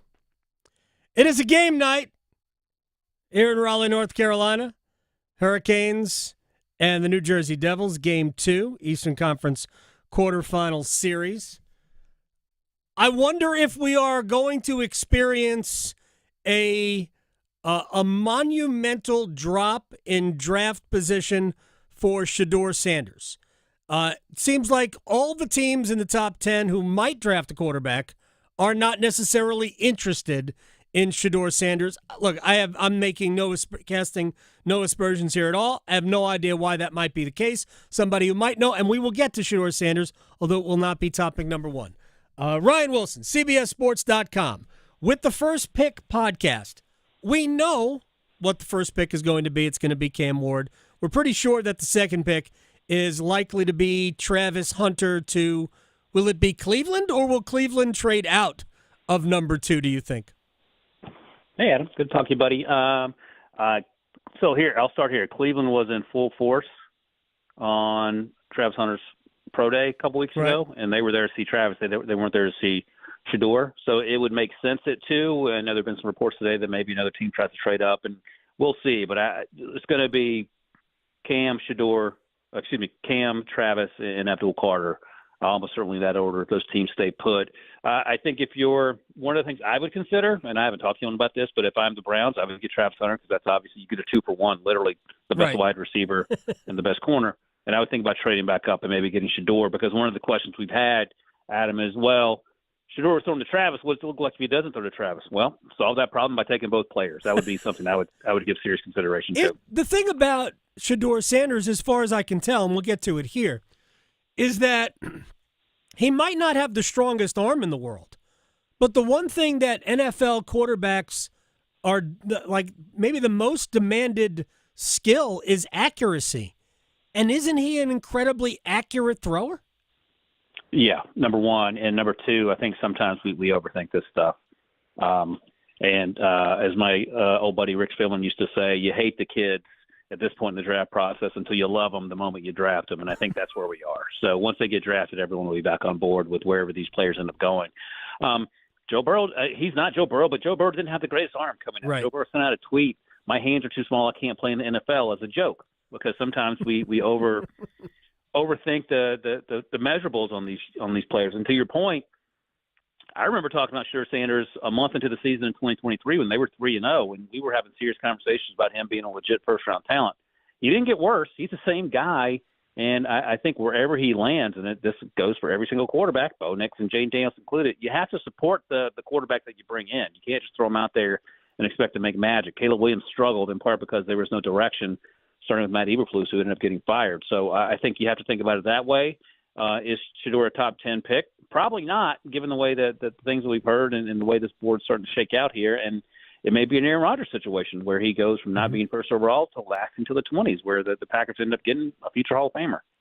Ryan Wilson, CBS Sports, is joining us here on the Adam Gold Show at Ryan Wilson CBS on Twitter with the First Pick podcast that he does with Rand Carthon as we kicked Rick Spielman. He got demoted to the Jets front office. I can only call it as I see it. All right, I've been kind of workshopping a couple of things here. I do think that if we see a trade up into the top 10, it isn't for a quarterback. It might be for Mason Graham, no? Yeah, that's going to be interesting, right? So the Jaguars at 5 have been sort of a popular landing spot for Mason Graham, but a couple things. This defensive line class is so deep that if they wanted to go in another direction, and I've heard everything from Ashton Genty to Tyrell McMillan at 5 to help out Trevor Lawrence, in which case Mason Graham might slip a little bit. So that'll be interesting. I think Mason Graham might be there at 10 when the Bears pick, and I don't know if he gets past there. 11 is San Francisco. They're going to take him if he's there. I think a more likely candidate for a trade-up, and I've heard several teams mentioned for this player, which is sort of crazy in the year 2025 of our Lord, Ashton Genty. So we might see a team trade inside the top 10 for a running back. Again, this isn't Ricky Williams. This isn't Herschel Walker. This is Ashton Genty in 2025. And then the question you have to ask yourself is Ashton Genty better than Bijan Robinson, who went 8th overall a couple years ago? Jameer Gibbs went 12th, and right now he's in that same conversation for me. But in the NFL, we just don't know. So I think there's a better likelihood for Ashton Genty to be a trade-up candidate for one of these teams, and as opposed to someone like Mason Graham. Only because this defensive line class, Adam, is so deep that teams might be willing to wait a little bit and not use draft capital to get him. So I actually saw you on another podcast, and I watched the clip about Genty possibly going to Jacksonville at number 5. And this is where I've always been with running backs, why I criticized the Giants so heavily when they drafted Saquon Barkley. As great as he was going to be, I criticized them so heavily at number 2, is that a great running back, even a historically great running back, is not going to make a bad team good. No, you're not going to make a bad team a playoff team. And I think like only adding the running back to me should be the last piece. And I don't think is Jacksonville just about a finished product. I would say the same thing about the Raiders. As good as Genty is, how good can he make them? Is he going to make the Raiders a playoff team? Is he going to make Jacksonville a playoff team? Yeah, and that's the conversations that sometimes need to be had that don't have in these draft rooms. And to reinforce your point, a year ago at pick 13, the Raiders took Brock Bowers, who is arguably one of the best players in the NFL. That team still stunk. Their defense still stunk, and that had nothing to do with Brock Bowers. They certainly improved the quarterback position with Geno Smith. They still need help at wide receiver. They do need help at running back, but they need a ton of help on defense. So unless your plan, and maybe this is the plan with Chip Kelly, it's a new OC there, Pete Carroll's a new coach, of course, unless you're going to score 40 points every week with Ashton Genty and Brock Bowers and whoever else you draft for Geno Smith, that's one strategy. The other strategy, of course, is the sort of more conventional, trying to fix a lot of things as opposed to a luxury pick, quotations mark. Again, like the defensive line classes, running back class is pretty deep as well. You're not going to get Ashton Genty in rounds 2 or 3, but you're going to get 80% of that, and that might be enough to move you off a running back in the top 10. Yeah, there probably will be really good running backs. Both of the Ohio State running backs are probably good enough behind a good offensive line to give you a very good running game. Ryan Wilson, CBSSports.com, with the First Pick podcast, which is great. Let me ask you about, before I get to the Panthers, is Mason Graham the best defensive tackle in the draft? It's close. Like, it's probably closer than we've been led to believe in terms of the media coverage. Mason Graham is a really good player, and we're, again, to reinforce what I said earlier, we're at the point where we're overthinking this thing. Like, measurables, he doesn't look like Calais Campbell getting off the bus, but you watch him play, and he gets after it. Right. I think Walter Nolan's close. There's some maturity concerns with Walter Nolan in terms of just off the field sort of stuff, like just being a young adult type stuff, nothing too serious from what I've heard. But in terms of the way those guys play, they're not that far apart. And if you told me they went 5 picks apart in the draft, that would sound about right. But I think Mason Graham is probably the safest. You get him out there. You're not getting Quentin Williams, but you're getting something close to that. And Christian Wilkins maybe. And he's going to be disruptive as a pass rusher, and he's going to be good against the run, and you can plug him in right away. He makes a ton of sense in Jacksonville at 5. I just don't know if they're going to go in that direction. But, again, he makes even more sense at 10 for the Bears and 11 at San Francisco. So he's not going to be long for the draft room if he's, in fact, one of the kids that decided to show up in Green Bay for the draft party there. Ryan Wilson, as we now shift to the Panthers and what their needs are, my druthers, as good as maybe Jalen Walker, or you still like Mike Green from Marshall, as good as those guys may be, I would rather have 2 dominant defensive tackles than great edge rushers. A, am I crazy? B, do you think the Panthers? What do you think the Panthers will do at number 8? That's a great question, by the way, because here's the thing, right? So if Mason Graham is there, would you rather have him or edge rusher 2 or 3, depending on how many come off the board there? And the thing with Mike Green is he has some off-field concerns for some teams, and other teams are less concerned about those things. So that's something else you have to factor in. And then Jalen Walker, where do you play him? He's only 6'1". He's only 245 or whatever he weighed at the combine. I think Jalen Walker's special. I love Frankie Louvu in Carolina. I like him in Washington. I think he's sort of a 3 times Frankie Louvu in terms of what he could be at the next level. And again, Frankie Louvu was awesome. He was just undrafted and sort of surprised everyone. But if that question is Jalen Walker or Mason Graham, because he's sitting there inside the top 10, then that's a conversation you need to have. And, you know, we talk about it all the time, Adam, building through the trenches, whether it's offensive or defensive lines, and you can't find edge rushers everywhere. You can never have enough of them. But if you're getting penetration in the face of the quarterback, and that's sort of a 2-for-1 thing, you're also creating problems in the run game. You're being disruptive there as well. It's hard to overlook that. So Derek Brown and Mason Graham, I think that's something Carolina Panthers fans should be able to get behind. Yeah, I mean, that's if I was going to pick at 8, and I think the Panthers should, and I think they will end up trading back in the first round and compile more picks.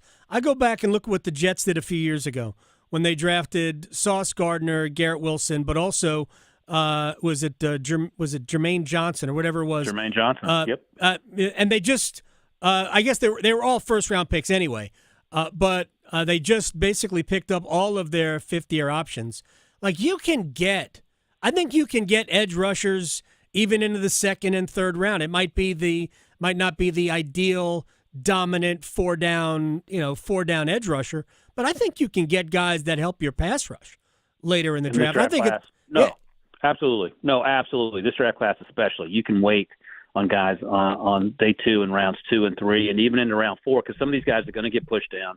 If you're just looking for a situational pass rusher in the 4th round, they're likely to be sitting there. You're not going to get Abdul Carter, but only one team is going to get him, and that's going to be with a top 3 pick. Everyone else is sort of figuring out with the rest of the edge rush class. But it's so good. And the defensive line class is the same conversation. But if you love Mason Graham more than you love DT 6, and you can get edge rush 6 that you like later, that's the route that makes the most sense because you're still going to get both those guys to help your defense. Ryan Wilson from CBS Sports is joining us here in the Adam Gold Show. All right, a possible destination for Shedeur Sanders may end up being Pittsburgh. Right now, Pittsburgh has Mason Rudolph at quarterback, which I can't even. If you were a Steelers fan and you were staring at a season with Mason Rudolph as your starting quarterback, it is would be an unbelievable. I can't even speak anymore. Dereliction of duty from that front office because you would be wasting, knowing going into the season you would be wasting such a good defense. I'm laughing at him because it feels like the Jack Nicholson speech in A Few Good Men. You're fired up about this. I just don't get it. I want the Steelers to be good. I have too much respect for Mike Tomlin. I love Mike Tomlin. I want them to be good. They can't be good. They can't be dangerous with Mason Rudolph at quarterback. I'm not even sure Shedeur Sanders could step on the field today and start for them and be that much better than Mason Rudolph. I feel like they're putting all of their eggs into the Aaron Rodgers, revenge tour basket. Could Sanders drop all the way to Pittsburgh? Would he be a good fit there? He could drop because at 9 are the Saints are the sort of last real team that need a quarterback, and I've heard they're leaning towards fixing that offensive line. That Ryan Ramczyk just retired, and then between picks 10 and 20, there isn't a team that needs a quarterback. I mentioned, the Browns maybe trade up to 20 or something to try to snake the Steelers and get Shedeur there. But otherwise, as we sit here with the draft board as it currently is, there's not a team that needs a quarterback. So 21, Shedeur's going to be staring them in the face. I think Shedeur's better than Kenny Pickett, who went 20 back in the 2022 draft, and he's now in Cleveland. But your other point's an important one. Shedeur's not going to come in right away and be Ben Roethlisberger in year 1. I will say this, and sometimes depending on who you talk to, they don't think the Steelers are a good fit, in part because they play outdoors. Colorado, in case you didn't know, is not a warm weather city, so Shedeur's played outdoors. Right. Number 1. Number 2, they have something in Pittsburgh that he never had in Colorado. That's a run game. I think the offensive line has a chance to be pretty good, and the defense should be improved.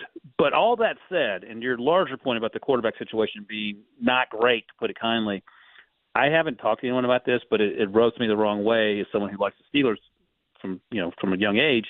Why didn't you just trade a 3rd-round pick, which is what it costs to get Geno Smith? Right. That solves a ton of problems. You still keep your 2nd-round pick. You don't have to trade DK Metcalf, so on and so forth. But we don't have a time machine, so we're not going to be able to fix that. So now the question becomes, do you take Shedeur 21? Do you go defensive line, which is another big need of theirs, and just take Will Howard, for example, in round 3? And that could also be consideration. They took him out to dinner the night before their pro day in Ohio State. So there's a lot of variables at play here. But as someone who supports the Steelers back in the day, Shedeur at 21 feels like it makes sense. It's just a matter of you still get Aaron Rodgers, you let him do this thing for a year, Shedeur eases into the job, and then you go from there. What about, or will anybody trade for Kirk Cousins from Atlanta? And that's right. So it'll be a medical question. Which Kirk Cousins are you getting? If you get 85% of Kirk Cousins pre-Achilles, I think you're going to see a lot of interest in Kirk Cousins, whether it's Minnesota or I don't know if Pittsburgh's been mentioned as a possible landing spot, but wherever. Otherwise, it may be a situation where he's sort of stuck. And, we gave him a hard time, or gave the Falcons a hard time for taking the 8th pick and taking Michael Penix Jr. That turned out to be prescient and makes you wonder, maybe they didn't do their due diligence in terms of how healthy Kirk Cousins was at the time. But if he's close to being recovered, and sometimes it takes 2 years to get where you want to be. We saw Aaron Rodgers play a little better down the stretch after 2 years removed from his Achilles. Maybe that's a little more enticing for teams that are desperate for QBs. Final thing for Ryan Wilson, we will let him go, and I appreciate your time, man. This has been a busy season. I always love that you carve out some time for us. The third quarterback, probably going to be Jackson Dart, but why do I keep hearing the name Jalen Milroe? Jalen Milroe, Jackson Dart, Tyler Shuck's another name to keep an eye on. All those guys, to me, are day 2 guys. I don't think Jalen Milroe is going to go in round 1, even though he's in Green Bay. I do think there's an opportunity I think Jackson Dart slips out a little bit, but I think there's an opportunity for Tyler Shuck to maybe find his way into the back end of the first round. Personally, I would take him late day 2, maybe even early day 3, but every team I've talked to, they're high on Tyler Shuck. He'll be 26. He's literally played 7 years of football. Like, there's not even a Hunter Renfrow joke in there. That's how long he's played, but only 1 year as a starter. So you have to ask those questions. He has some injury history as well, but he's big arm, good athlete. And he may have the best chance out of the 3 names we're talking about here to find his way into the back of round 1. And we'll see. We'll see how the thing works out. I mean, quarterbacks work out 45 to 50% of the time in round 1. So you take 3 of them, do the math there. Whatever that 3 divided by 50, 1.5 of those guys are going to work out. Ryan Wilson, CBSSports.com, the pride of Bowie's Creek. Sir, have a great draft day. I will talk to you soon. Appreciate it. Thank you, Adam. Ryan Wilson, the best. Yeah, we stopped hearing about Jackson Dart, in the top 10. We went. If you go back 3 months, it was Cam Ward or Shedeur Sanders. Who is it going to be? Then it became, it's going to be Cam Ward. And then Shedeur Sanders, well, he'll be the 2nd pick or be the 3rd pick. Who knows? And maybe Jackson Dart does fall out of the first round. I would love to see sanity return to the NFL draft. I would love it. Love to see sanity return to the NFL draft. All right. FanDuel has their odds on where Shedeur Sanders will get drafted. And they have changed over the last 2 weeks. 2 weeks ago, the Saints were the favorite to draft Shedeur Sanders. It was plus 270, right? Right now, the Steelers are the favorite to draft Shedeur at plus 310. It has become nobody's really sure. The Steelers, the Giants at plus 350, the Browns at plus 360. I know Sanders was taken out to dinner by the Giants. Look, they're great places to eat in East Rutherford, New Jersey. I've been there. The Browns, as Ryan Wilson just talked to us about. The Saints, who looked like they have moved away from drafting a quarterback, plus 370. But you see the gap. There's basically 4 likely destinations: Steelers, Giants, Browns, Saints. And then you've got the Rams, who pick later in the first round. Who knows how much longer Matthew Stafford is going to play?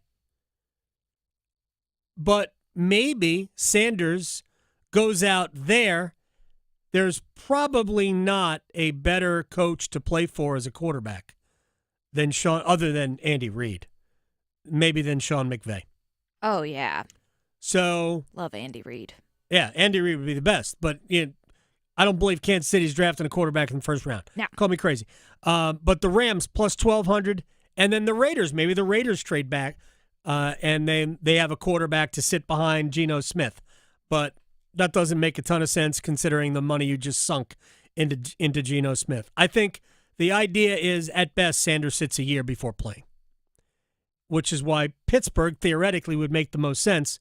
But man, what if Aaron Rodgers decides Pittsburgh ain't for me?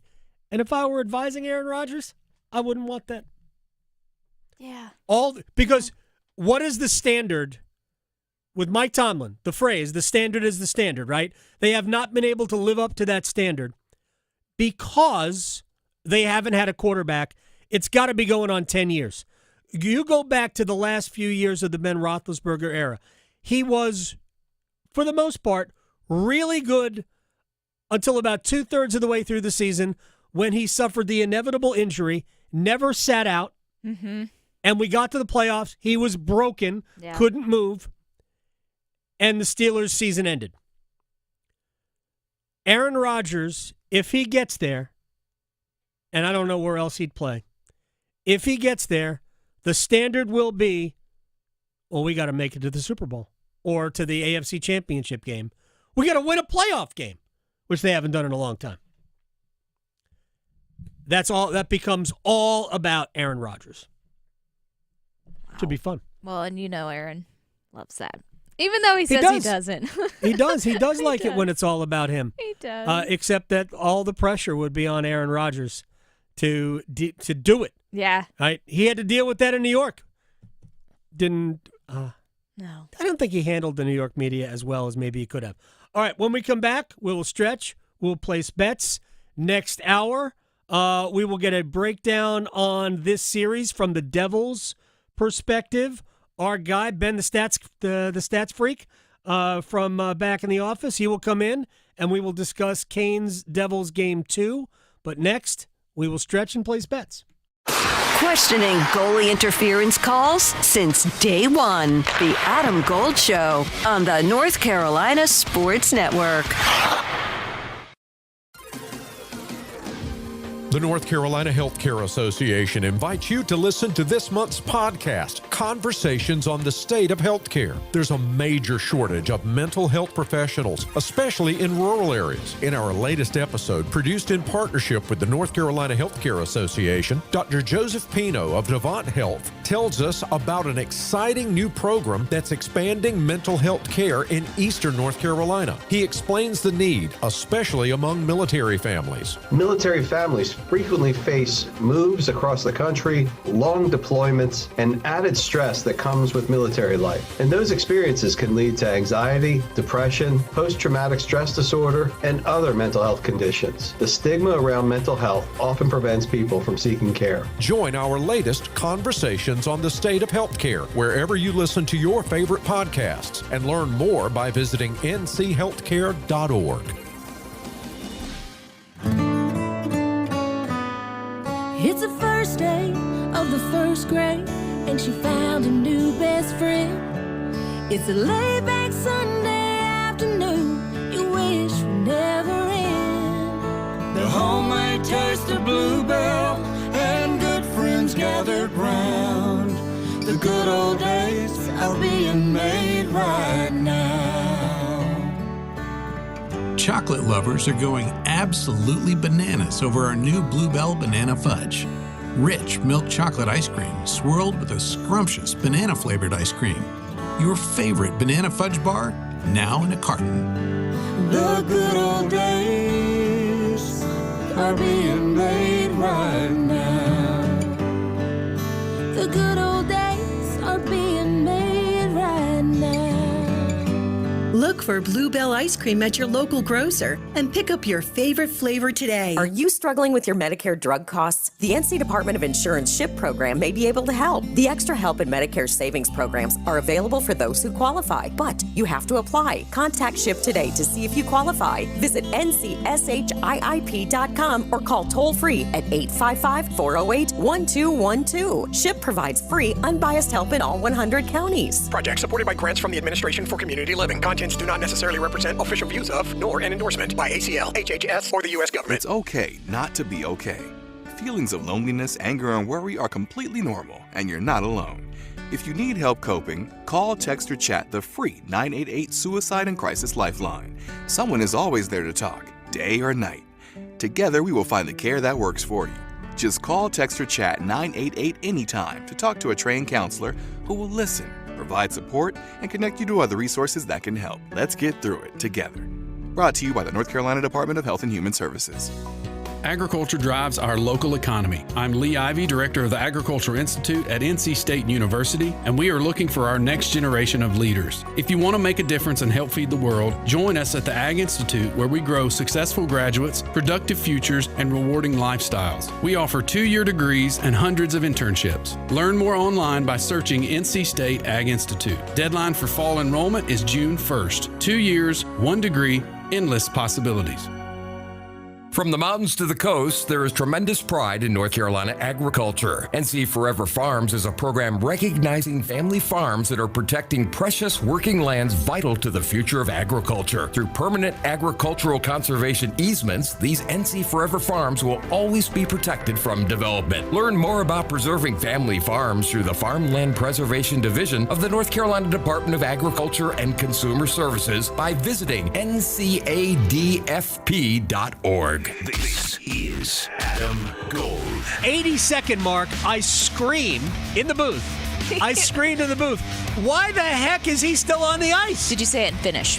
I should have. Yes. No, he wouldn't. He curses in English. He does. Right, 2 seconds later, he scored. Yes. And I went, oh, that's why. That's what. The Adam Gold Show.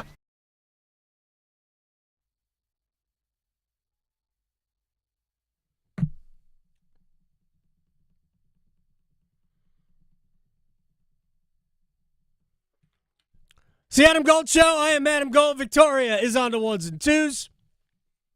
We have a game 2 tonight. Hurricanes in opening round series, which begin at Lenovo Center. This is the 5th consecutive year the Hurricanes have opened up a series at home, going back to the crazy pandemic central year where Carolina hosted Nashville in games 1 and 2. The Hurricanes are 5-0 in game 1s. Do you know what their record is in game 2s? Is it just as good? Yep, 4-0. Hurricanes have taken a 2-0 series lead in each of the last 5 seasons in the opening round. I always hate to say that because I don't want to jinx it. No, this is not a jinx. I'm just laying out facts. Yeah. I would never. I'm not going to make predictions about anything like that. Yeah. And I also don't make assertions. No. It's annoyed me a little bit, even though I know that what we say has no bearing on anything. Sure. Right? I'm not. This is not about a jinx or anything like that. What we sometimes forget is the volatility from day 1 or game 1 to game 2. We also tend to forget that the opponent matters. So I have heard too much of an assumption that Carolina will win tonight.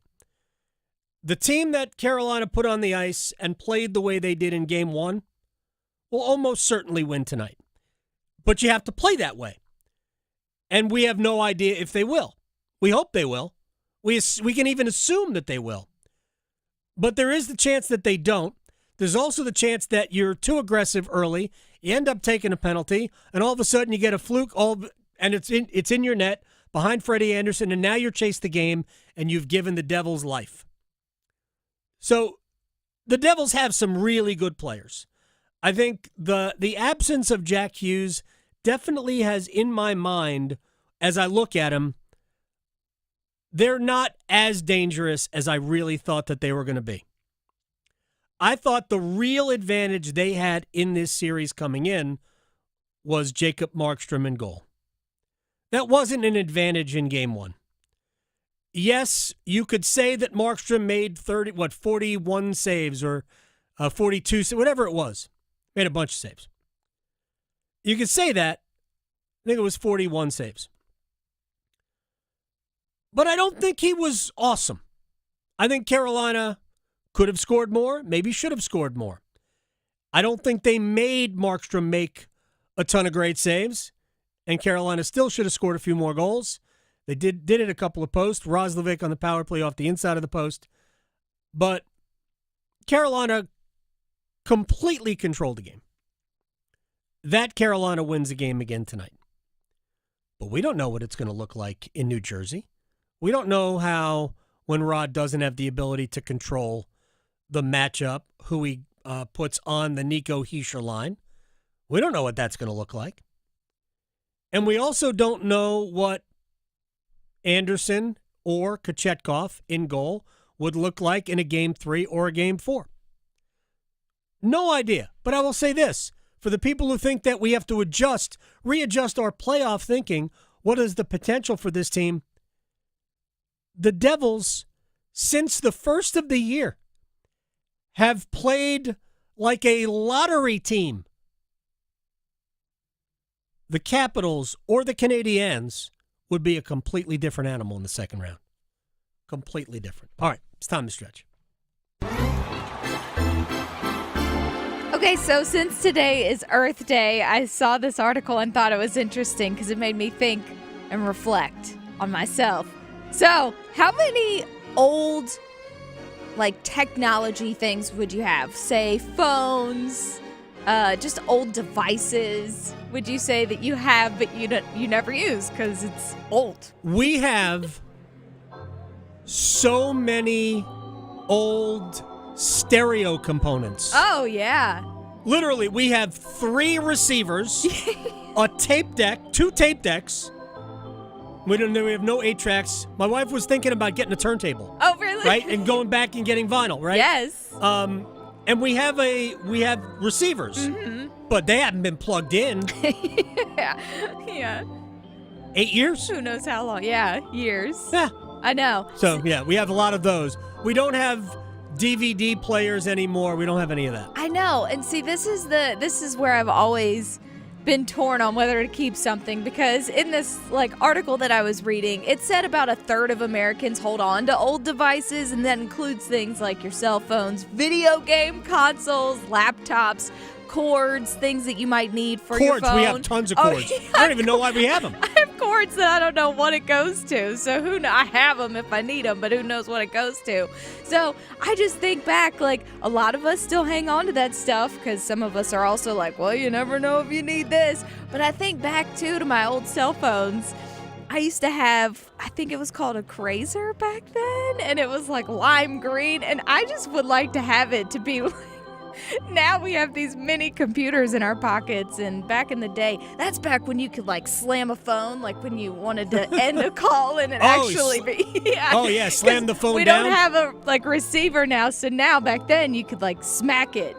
Yeah, so I don't know. But because it's Earth Day, it's letting you know that you are not alone if you are in that third that doesn't throw anything away. And then the rest of people either just throw it away or trade it or, who knows, whatever. Right. But I would love to also have my old game consoles too. Maybe I want to play Super Mario Brothers. They do have new Nintendos though. I will say, they're not the same. They're mini, it's not the same. But, I'm very nostalgic that way.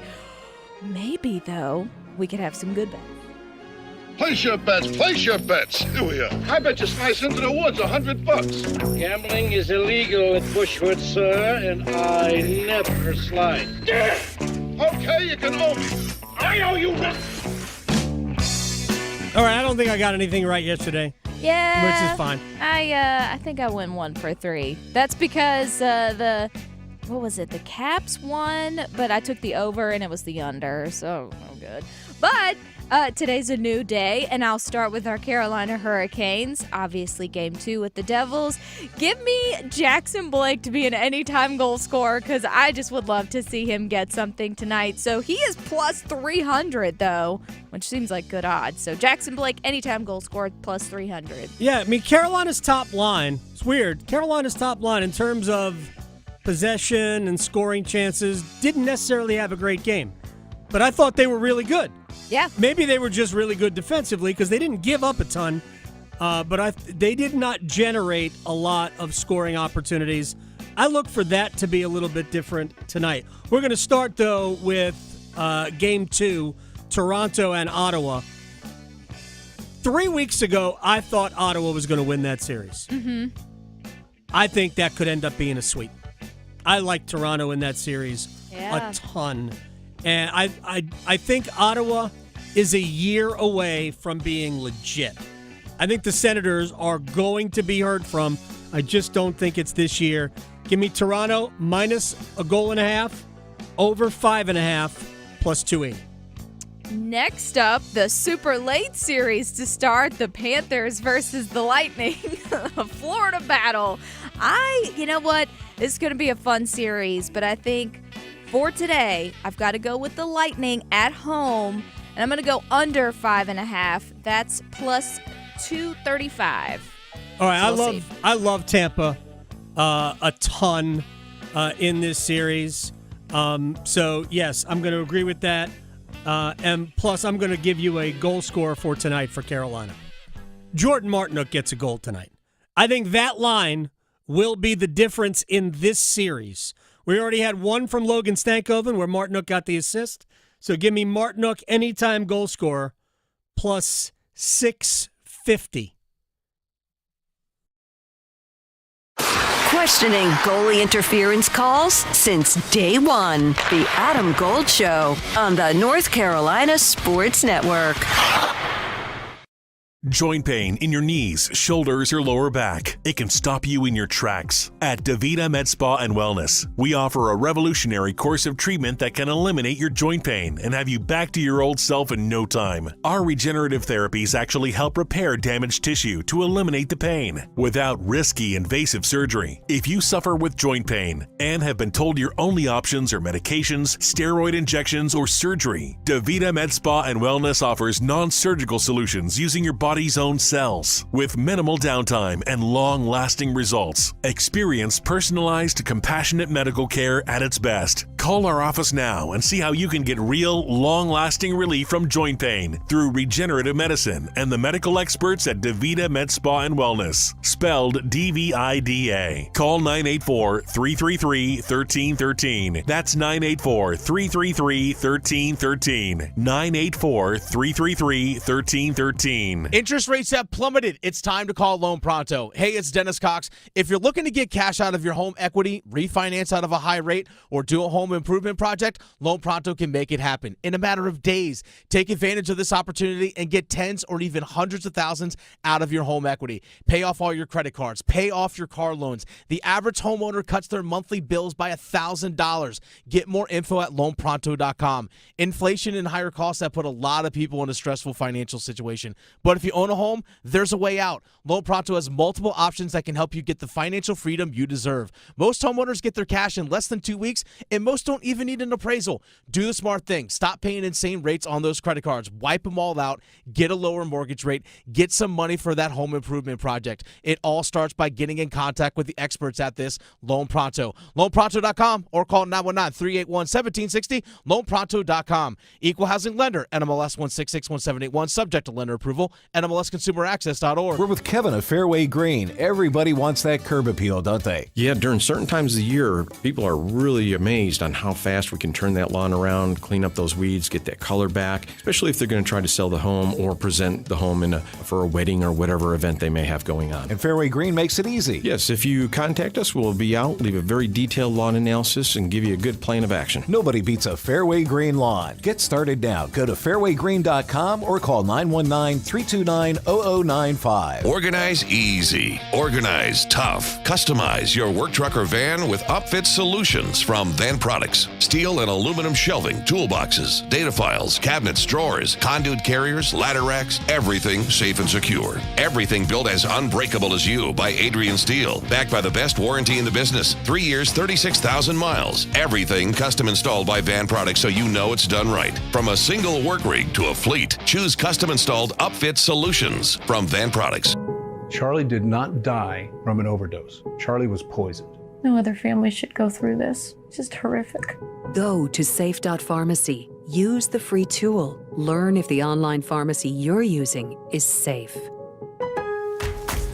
Spring into deals with fresh savings at Lowe's. Right now, get 4 Stay Green or Premium 2 cubic foot mulch bags for just $10. Plus, get up to 35% off select major appliances and save $50 on every $500 you spend on select LG appliances. Shop in-store or online today. Lowe's, we help, you save. Valid through 4/30. Selection varies by location. While supplies last. See associate or Lowe's.com for more details or qualifying items. Excludes Alaska and Hawaii. I'm attorney Brian Ritchie. Getting hurt in a car wreck comes with all kinds of stress and frustration. But when you call me, I'll be on top of all of it. So all you need to worry about is getting better. If you've been injured in a car wreck, I'm on top of it. Contact us at ritchielaw.com.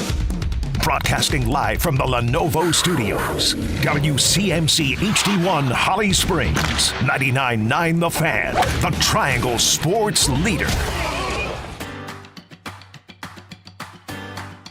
You're listening to The Adam Gold Show on the North Carolina Sports Network. Up top, Cooper Flagg. He's been the story all season long. Goes to the deck, keeps the dribble alive. In on Sears, spins, goes up. Good night! Cooper Flagg takes the lead to 18 with just over 3 minutes to go.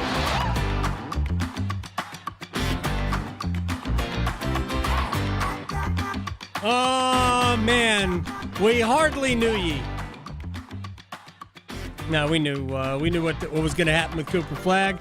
We knew it was going to happen with Con Malawach. We knew it was going to happen with, Con Knipple. We know what's going to happen with Kamon Malawach. And I think we all kind of guessed that it would be the last year for Tyrese Proctor. The transfer portal closes, I believe. Is it today or tomorrow? Shut, door locked. The only time you can leave your program and enter the portal, which allows you a free move, is if your coach leaves, which frankly will probably happen here and there around the country, but it doesn't necessarily, put a lot of great players, into the free agent pool, if you will. That's really what today is. It's funny, or this whole thing is, because we had a trade. We effectively had a trade in college football. And we'll do that right before we get to the Wall of Sound. So we mentioned this yesterday, that Nico Iamaleava, the quarterback who was at Tennessee, and had a contract dispute. He was holding out for more money, didn't get it from Tennessee. Volunteer said, see ya. Went into the portal and came out at UCLA. And I think he got probably $1 million less to play this year at UCLA than he would have gotten at Tennessee. I don't really know the numbers, but that's what I've read. I don't really care. He'll get by on $1.5 million a year, I guess. Anyway, we pointed out that UCLA had already gotten a quarterback out of the portal.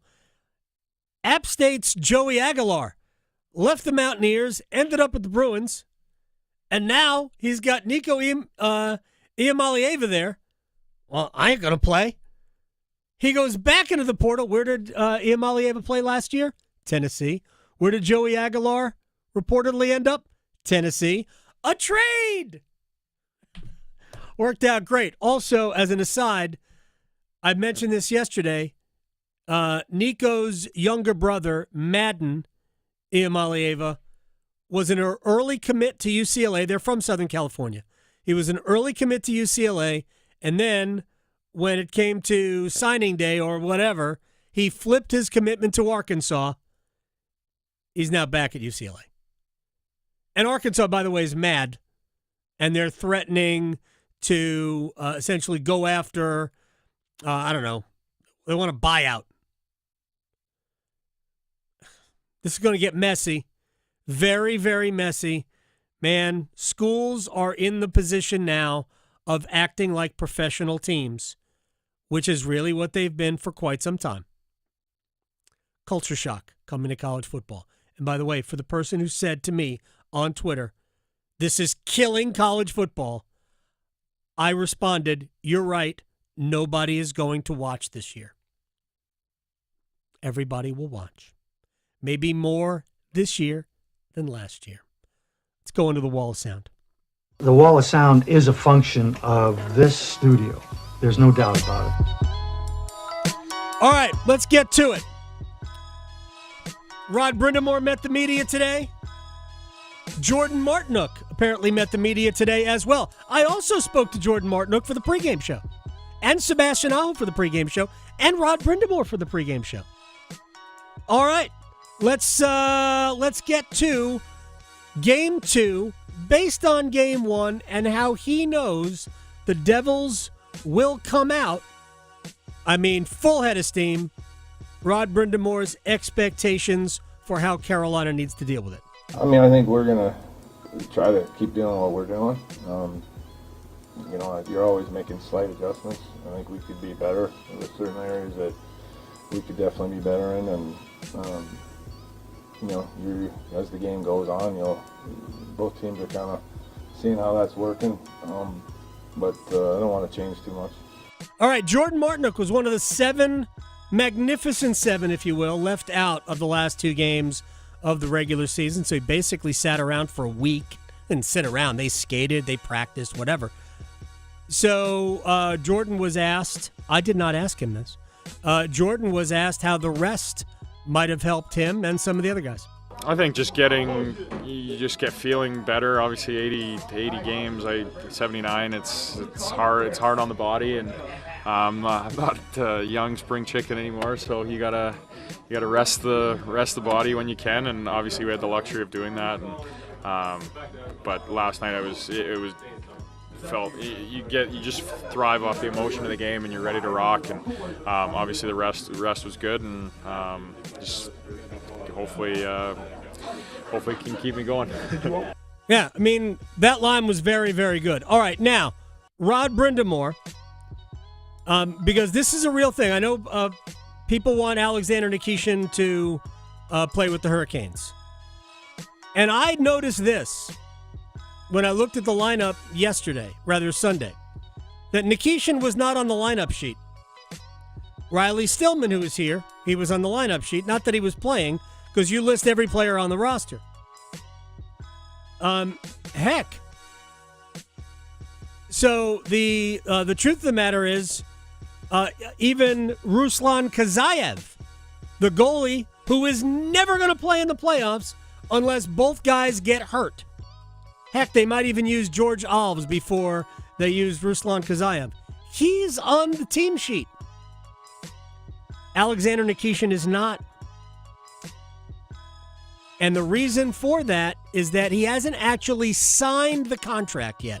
For this reason, if the Hurricanes want him to go to Chicago and play in playoff games, it's going to have to be, as I believe, a professional tryout to circumvent whatever rules need to be circumvented. And Rod Brindamore was asked if they have decided to send Nikishin to play in the AHL. Well, it's not my decision. Yeah. Let's be clear. I'm not sure what's going on. I know we were hoping that was going to happen just to get his, kind of his feet wet a little bit. I'm not sure what has been determined there. All right, so if you want Nikishin to play here, the Wolves play the same game the Hurricanes do. It helps if you can see him in games, and there's nothing wrong with playing games in the American Hockey League. Nothing wrong at all. And I don't know, if you see Alexander Nikishin play 2 games in the AHL, playing 22 minutes a night, getting on the power play, maybe killing penalties or whatever, and he does what he's capable of doing, then maybe that gives the head coach more license to not only bring him back up, but put him in the game. And maybe he'll know more English at that point. I don't think he's going to learn English with the Chicago Wolves. Not so quickly. Although Babbel can Never work. Know. Coach Chekhov is his translator now, so maybe he's helping him with words. Maybe they have index cards or something. That was so funny. Yeah. On Saturday to watch. First of all, Sebastian Aho was the one who forced the issue. Dmitry Orlov was like, no, I'm the oldest. I don't have to do it. They were looking for Andre.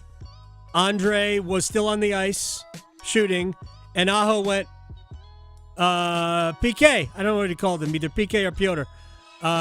You, translate. And Kochetkov was like, haha, okay. So cool. He loved it. Yeah. Kochetkov's English is getting much better. Yeah. He's got such a great personality. Yeah. I wish the best for him. I really do, because he really is fun to have around. All right, one more thing, and color me crazy, but I think you probably need to have a better idea of what your fan base likes and doesn't like. So Nico Harrison is the general manager of the Dallas Mavericks. He is the one who ultimately traded Luka Doncic to the Lakers. And then Luka came back. They had that emotional ceremony in the regular season game. And there were people wearing Luka jerseys, Lakers jerseys, people wearing Luka T-shirts. It was a love affair with Luka Doncic.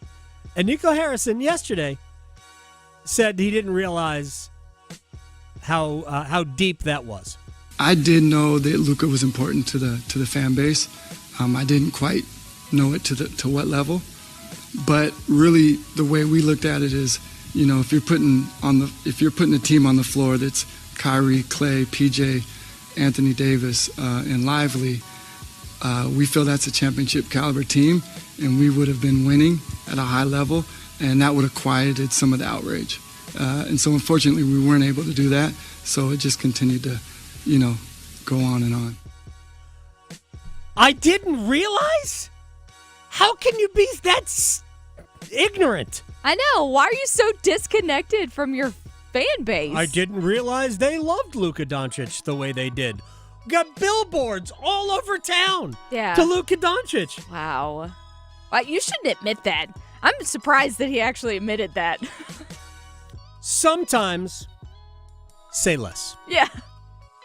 Sometimes, just say less. There's a lot of fireable offenses for Nico Harrison. I'm not sure that ain't the most fireable. I didn't realize that this player, who would be like the second greatest franchise icon behind Dirk Nowitzki, I didn't realize he was important to our fans. Yep. Super dumb. Yeah. Super dumb. That is a magical power to be that dumb. All right. Will the Devils approach tonight's game differently? Do some personnel losses work in their favor? Which I think could happen. We'll talk about it. Ben, the stats geek. I don't know. It's probably a terrible thing to say, especially as he's listening right now. Ben Seltzer joins me in studio to talk about it next. Talking sports so you don't have to pretend to know stuff. The Adam Gold Show on the North Carolina Sports Network. The Canes are back in the Stanley Cup playoffs. It's Game 2. Stankoven with a drive. He scores! Logan Stankoven's first goal in the playoffs for the Canes. Storm Watch with Adam Gold at 5. Puck drop at 6. Stankoven, he scores! A power play goal. His second of the period puts the Canes up 3-0. On your exclusive home for the Carolina Hurricanes, 99.9 The Fan. Hey, it's Adam Gold from my friend Gordon Miller. Miller Lending, Kildare Farm Road in Cary. And when I say it's Miller time, what are you thinking? No, that's not what we're thinking. What we're thinking is saving money when you get a mortgage, whether you're buying a house for the first time, especially if you're buying a house for the first time. You don't understand, people. It costs a lot of money to own a home on top of your mortgage payment, so let's save money and never pay closing costs. Gordon Miller invented this back in 1987. No closing cost mortgages, thousands of dollars that you save. It's real money that you'd have to come up with otherwise at closing. The banks who have all the money in the world, they want your money. The other lenders, even if they say they've got no closing cost mortgages, many times they're rolling the closing cost into the loan amount. You don't want to finance closing cost. Miller Lending, home of the original no closing cost mortgage. On Kildare Farm Road in Cary since 1996. Miller Lending, an equal housing lender, NMLS ID 2502146. Did you hear? A recent stash of $10 gold Liberty coins from the 1800s has been found. These gorgeous gold coins are as bright and shiny as the day they were struck in the late 1800s. And less than 200 of these gold coins are available. Coin experts are calling this gold find an incredible opportunity. Call 1-800-917-4635 and you are guaranteed a $10 gold Liberty coin minted by the U.S. Mint in the 1800s. But with extremely limited availability, you must call now. These gold Liberty coins from the 1800s are still in uncirculated condition. That is history you can hold in your hand. To learn more, call 1-800-917-4635. Call now and you'll receive a free American Coin Collector's Bonus Package, a $40 value, free with every order. Call 1-800-917-4635 now to secure your $10 gold Liberty coins dated from the 1800s before they sell out. That's 1-800-917-4635. With Progressive's collision coverage, my family gets up to $1,000 for vet bills if I'm injured in a car accident. And that makes this Chihuahua really feel like part of the family. What's that? I don't sound like a chihuahua? Oh, I'm sorry. What exactly am I supposed to sound like? I guess all chihuahuas are high-strung, riding around in expensive designer purses. Actually, I prefer riding in cars. So I appreciate that my family protects me with Progressive's pet collision coverage. Okay, maybe I am a little high-strung. Progressive Casualty Insurance Company and Affiliates. Not available in all states. Coverage for dogs and cats is included with the purchase of collision coverage and is subject to policy terms. Why? Why do we ignore the things that give us pause, that seem out of place, that don't feel right? The answer to why defines who we are. So if you see something, why do you say something? I see safe for my friends. For my community. For my family. For each other. Because all of this matters. We all have something worth protecting. So why do you see safe? Report suspicious activity to local authorities. If you see something, say something. Prescriptions require an online consultation with a healthcare provider who will determine if appropriate. Restrictions apply. See website for details and important safety information. Price varies based on product and subscription plan. Hey guys, let's talk ED because millions of men experience it. But not everyone can access or afford treatments like Viagra. Hims can help. Through Hims.com, you can access a full range of treatment options for ED through a 100% online process. To start your free online visit and save up to 95%, go to Hims.com/joy. HIMS.com/JOY. This is Adam Gold. Did you see what Duke is paying the quarterback that they pulled out of the portal from Tulane? Oh, no. Oh, yeah. 2-year deal, $4 million per. Oh, wow. Per. So. Do they want a quarterback named Victoria? The Adam Gold Show. It's the Adam Gold Show. I am Adam Gold. Game 2 tonight. I mentioned this. This is not a harbinger. It is not a prediction. Carolina in first-round series, which begin in Raleigh under Rod Brindamore, 5-0 in Game 1, 4-0 in Game 2. Their home record in that span, by the way, in opening round games, 10-1 at home in first-round games. The only loss was a Game 5 potential closeout game to the Islanders 2 years ago. That was it. Every other game at home they have won in the first round. And once again, that is nothing other than a point of fact. I am not trying to predict anything about tonight. Ben Seltzer, Devils fan, employee of the radio station. I can't believe we let you back there.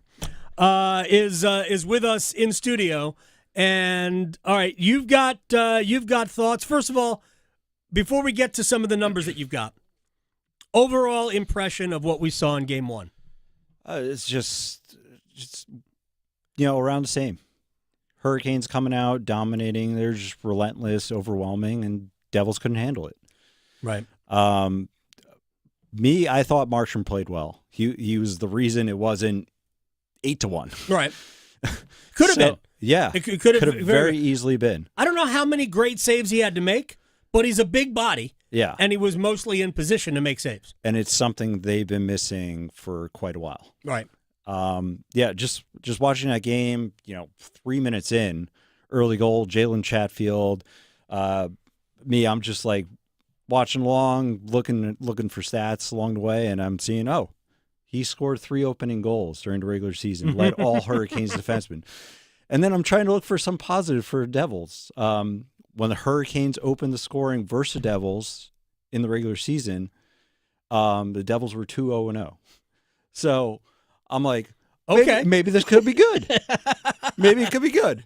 And then the game goes on, and it's 3-1 after 2, and Hurricanes are out shooting them like 100-15 at that point. It was pretty much over. Yeah, the midway through the second period, at one point, I looked up, and I think it was 29-9. We're on the shot chart. Yeah. But at 5-on-5, it wasn't that big a difference. No. Carolina was really good. I thought they possessed the puck in the power play. First 2 power plays, I think could have scored. Jack Rozovic hit the inside of the post right before the end of the first period. Of course, the third power play did score with the Stankoven goal. But I thought that line, and it was the second game in his playoff career where Stankoven scored 2 goals. Right. Did one, had 3 goals last year for Dallas. 2 of them came in one game. Mm-hmm. It was game 5, I believe, a win in Colorado. But I thought that line, while analytically speaking might not have been Carolina's I looked best, at it. It wasn't, nothing stood out. This is where the analytics kind of really, like, wait, did I watch that game? Because to me, what they did to shut down Nico Hischier, who was, I know he scored the goal at 4-on-4. Yeah. But for the most part, Hischier was not a factor in the first 2 periods in the game. They kept them at bay. And it was that line. Yeah. And just a little thing on Stankoven, you mentioned he had the 2 goals. I was just looking up in a series, what is the most goals a rookie has had for the Hurricanes? And it was your guess from earlier, Erik Cole. 2002 Eastern Conference semifinals against Montreal. He had 4. He had 4. Stankoven's halfway there. And we haven't even gotten to Jackson Blake yet. No. And also Warren Fogle had 4 as well in Washington 2019 first round. Oh, that's right. That was Washington grew to hate Warren Fogle. He had it was a suspect hit on TJ Oshie, which forced Oshie out of the rest of the series. Yeah. Knowing Warren, knowing what Warren has no concept of anything. Not the brightest bulb. It wasn't at that. I think Warren's a different player now. Yeah. But there was nothing intentional about that, but it was definitely a questionable hit. Yeah. Well, he's at a conference now. He is. He's with the LA Kings, who won last night. Yep. Ben Seltzer is in studio. The stat guy. I like that. That's much better than what I had come up with. So there's some personnel losses. We talked about this. Yeah. Can't really afford any losses on the blue line. No. And there are 2. Luke Hughes out of the lineup today. Yeah. And Brendan Dillon also out of the lineup. So Simon Nemec is coming in. I love his future, and I think he'll be good tonight.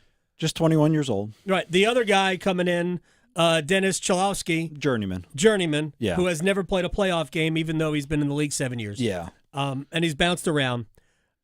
But I wonder, because Pesce and Hamilton and they're going to be the top defensive pairing tonight, because they are almost certainly going to be asked to go against the Aho line, if this doesn't somehow work in New Jersey's favor, because while Jarvis and Aho threw their body around, they had 9 checks, 9 hits between them, it probably won't be so difficult on Dougie, who was clearly not happy that Andrei Svechnikov had the audacity to check him. It may open up his offensive abilities, especially having Pesce on his left side. You don't have to worry about that. Pesce loves playing his offside. It's not even an issue. Yeah, I mostly worry about the Nemec and Chalowski pair, just based on how little they've played this season in the NHL.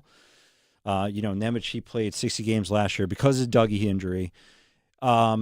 Mostly played well, but there was a little bit of a dip. He wasn't fully ready, and it wasn't the best scenario having 2 high-end rookies on your team last year just for most of the year with Luke Hughes and Nemec. So let's see how it goes. He filled in for 23, 25 games. They were mostly down. There were some ups. All right. He scored a late game winner against Edmonton. It turned out to be a game winner. But we'll see. I wouldn't be surprised if they're playing less than 15 minutes. I would maybe close to 12. Right, and so that means that Brian Dumoulin and former Canes pick. That's right. Brian Dumoulin was the vehicle that helped Carolina get Jordan Staal. Yeah. But Dumoulin and Kovacevic will be asked to do a lot. tonight. Yeah. And you know what? Dumoulin, he's far away from his Pittsburgh days where he was the top pair guy with Chris Letang. But this season, he's kind of revitalized himself. He was with Seattle. It was kind of a down year last year, then traded to Anaheim. Right. And he increased his trade stock. And the Devils went out and traded for him. They traded a second-round pick for him. Yeah. Originally hearing that news, I'm like, what are we doing? But, he's mostly been solid. So we'll see how it goes. He's going to have to be. I think he's going to have to be more than solid today. Yeah. Carolina's. I've said this before. In series like this, which you would think, all right, maybe the top players cancel each other out. The third lines, to me, always make the difference. Who's got the better third trio of forwards? Mm-hmm. And Carolina with Kotkaniemi, Svechnikov, and Hall, even though at 5-on-5, they did not create a goal. Right. To me, they had a huge impact in the game. Had the puck all game. They just had a huge impact. That's going to be difficult for New Jersey to deal with. You know what? When we were talking on Friday, I said, watch out for the Devils hitting because it's increased this year. Mm-hmm. The Devils' third line tonight will be Cotter, Nason, in between Glass, who Martian went. Can't believe he's good for Cody Glass. But those guys. Not made of. Cotter and Nason, top 3 in hits for the Devils. Yeah. And they were paired together earlier in the year, and they had great starts.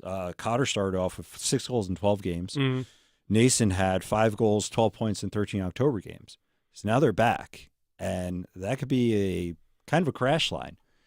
So it kind of has to be. Yeah, and Keefe has split up the lines, kind of spread it out a little bit more. So I would like to see a more of a physical element from them tonight. That would be something to watch for me. Yeah, I mean, I think that has to be their plan. Yeah. I'm not sure that works on Kotkaniemi, Svechnikov, and Hall. Right. Because you've got 3 big bodies there. But I would also say that line is the most vulnerable defensively for Carolina. The splitting up Hischier and Bratt. Hischier's going to play, it looks like, based on the morning lines with Timo Meier, and Andre Palat is going to bump from the third line. Palat was very quiet, I thought, in Game 1. He's got to be more in the mix. He's going to play on the left side of that top line, and it's going to be Mercer, Haula on the left, and Bratt on the right. And more than likely, that's who the Aho line will go against. Yeah. The way I'm looking at it is he's trying to spread the offense, maybe trying to get Dawson Mercer going. End of the regular season, Dawson Mercer had a 2-game goal streak. Not something to really. Yeah. But prior to that, he only scored in 1 game in the previous 15. It was a multi-goal game. But he's been struggling offensively. So I think pairing him with Bratt, maybe getting Mercer going, hopefully that's the plan. Bratt was 5th in assists this league this year. Mm-hmm. So maybe that's the plan for Mercer. As far as Nico and Meier, they know each other well. Swiss connection. Yeah. And Plot's going to be that defensive conscious along the boards. And he has a good playoff history, Plot. He does. 50-plus goals. Maybe he'll knock in one. But the contract he signed for, I think it was 5.5 annually, a lot of Devils fans like to... I've been on Devils Twitter. Yeah, they like to be like, why do we have this guy? He's not producing. They're looking at the points. It's not there. But honestly, Plot's not really a big point producer in the regular season anyway. Just look at what he does on the ice, and hopefully is the guy along the boards being that defensive conscious, and let Nico and Meier do their things. Ben Seltzer, Ben the stat guy, is here. Canes Devils Game 2 tonight. Do you have any other numbers you want to regale me with? I did. So Game 1 left me with zero hope. I was trying him down. I was trying to find something. Ben down already. I was even looking at Canes positives. Hurricanes have won 12 of 13 versus Devils at home since the 2002 playoffs. Yeah. Oh, dude, every time they've met in the playoffs. Yes. Yeah. 12 of 13 since then. Yeah. So I'm looking, what can be let me spin this. Spin it positively. Move on. So I stumbled across this. When the Devils are held to a goal or less this season, they are 11-3-2. The next game. The next game, averaging 3.38 goals for per game and a power play of 48.6%. What did I say? What did I tell you before? Stay out of the box. Right? Yeah. Carolina, especially early, staying out of the box Yeah. is the most important thing. And it's not like they were playing. I mean, they did play the Bostons, those type of teams in those 16-game spans, but it was also good teams. They played Edmonton, they played Florida, they played the Hurricanes, Toronto, LA. Some of them they may not have won. They played Toronto twice in the scenarios. They didn't beat Toronto at all. But in the overall, macro view of it, they respond. And just looking at some of their top players here in those games, Jess Bratt, 4 goals, 15 assists. Nico Hischier, 10 goals, 8 assists. Timo Meier, 6 goals, 8 assists. So if we're looking for a response and they keep up with this trend, I'm looking at those big guys tonight. Did you like Bratt in game 1? I like that he got the assist. Found Nico for that did. goal. He did. But to me, he was mostly quiet. Isn't that playing against Stahl, Martinook, and Stanko? That's what happens. They're blanket over you. I really wanted to see coming into this playoffs, I really wanted to see Bratt step up his game. I mentioned before 2 previous playoffs, he only had 1 goal in 12 games, and it was an empty netter. I mean, you're putting up 88, 90 points during the regular season. You really have to step up your game come playoff time. So it's still early. Yeah. Series isn't over. Oh, yeah. Let's see how it works out. I've said this many times already today. I think there are way too many people assigning game 1 matters. Yes. The way game 1 was played also matters, but it doesn't have any bearing on game 2. Right. And game 1 doesn't have any bearing on, well, we should be thinking about the Hurricanes differently now in terms of a long playoff run. I'm like, why would you do that? They haven't done anything yet. Yeah. Right? They still have to go on the road and win a game at some point. Sure. That's the way I just take it out of your memory bank, move on. As a friend of mine did say, you might be self-medicating, Gold. Because I don't want to put too much emphasis. Who is the key player tonight for you? To me, it has to be one of those big guys. It has to be Nico. It has to be Bratt. It has to be Meier. One of those guys really have to step up. I really don't like that Luke Hughes and Brendan Dillon are out. It's going to put a lot of pressure on that top 4. We'll see. Yeah, it's a lot. It's a lot to ask. Look, it's a lot to ask of Dougie Hamilton, who's been out for a while and was in some ways, playing on a third pair with Brendan Dillon, which is a pretty good third pair. Yeah. But he was sort of exposed for, he doesn't want to be messed around with. He doesn't want to don't be physical with me. Yeah. We saw that with Dougie here. I know he's super talented. It's why I think playing against Aho, Jarvis, and Blake might allow him to be a little bit better, and playing with Pesci, which never hurts. And he'll have PP time with Hughes out, so that's in his comfort zone there too. Feel good about tonight? Oof. I'll take that as a no. We mentioned the home records for the Canes. That they have, again, first round. Overall, Carolina's been very good at home. Yes. But first round, especially under Rod, they have been tremendous. Ben Seltzer, the stat guy. Appreciate your time. I wish you good luck tonight, but I wouldn't mean it. So we'll do this. We'll do this again on Friday. Yep. All right. We'll be back. Erik Cole. That's right. A reprise next. Chapel Hill to Charlotte, Greenville to Greensboro. Your sports, his state. The Adam Gold Show on the North Carolina Sports Network. The North Carolina Healthcare Association invites you to listen to this month's podcast, Conversations on the State of Healthcare. There's a major shortage of mental health professionals, especially in rural areas. In our latest episode, produced in partnership with the North Carolina Healthcare Association, Dr. Joseph Pino of Devant Health tells us about an exciting new program that's expanding mental health care in eastern North Carolina. He explains the need, especially among military families. Military families frequently face moves across the country, long deployments, and added stress that comes with military life. And those experiences can lead to anxiety, depression, post-traumatic stress disorder, and other mental health conditions. The stigma around mental health often prevents people from seeking care. Join our latest Conversations on the State of Healthcare wherever you listen to your favorite podcasts, and learn more by visiting nchealthcare.org. It's the first day of the first grade, and she found a new best friend. It's a laid-back Sunday afternoon you wish would never end. The homemade taste of Bluebell and good friends gathered round. The good old days are being made right now. Chocolate lovers are going absolutely bananas over our new Bluebell Banana Fudge. Rich milk chocolate ice cream swirled with a scrumptious banana-flavored ice cream. Your favorite banana fudge bar, now in a carton. The good old days are being made right now. The good old days are being made right now.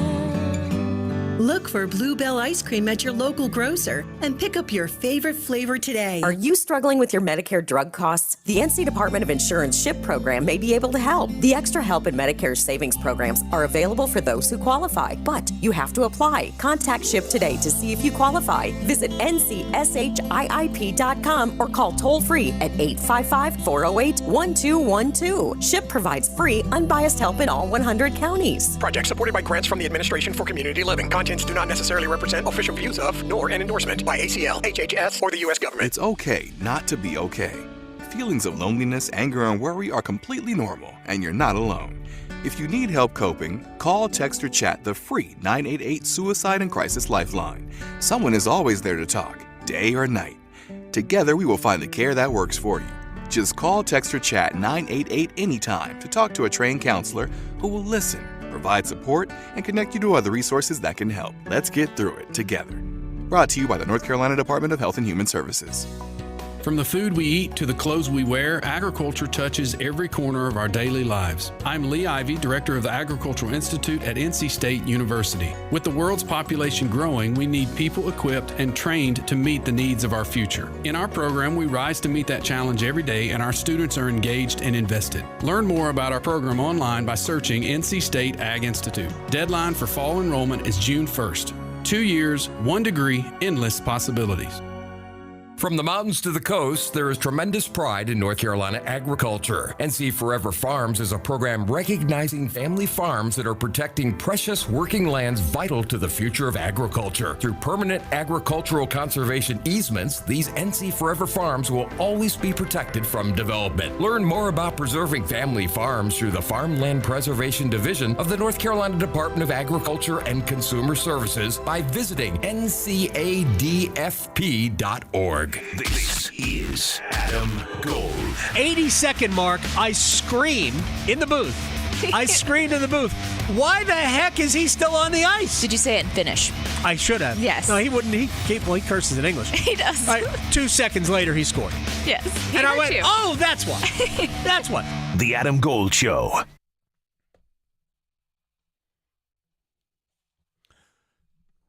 It's the Adam Gold Show. I am Adam Gold. Victoria here on the ones and twos. We'll be headed out to Lenovo Center. 22 minutes. Right? We're bringing the thunder. That's right. I had to bring out Act. Very nice. You're always great with appropriate music. Game 2 tonight, Canes and Devils.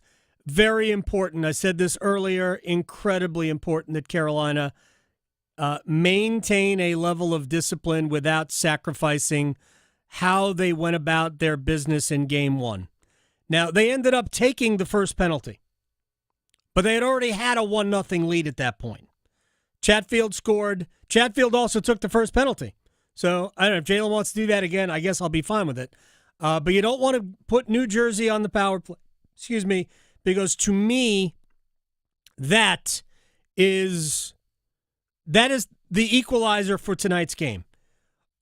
All things being equal, 5-on-5, depth of defense, leave the goaltending out of it. Carolina is the better team. And they might be significantly better than the Devils at this point, especially with more personnel losses, no Luke Hughes, and no Brendan Dillon. And Dillon is their real physical presence on the back end. The only way I think Carolina puts themselves in jeopardy is taking a bunch of penalties, allowing New Jersey's power play, which has talent on it, to get going.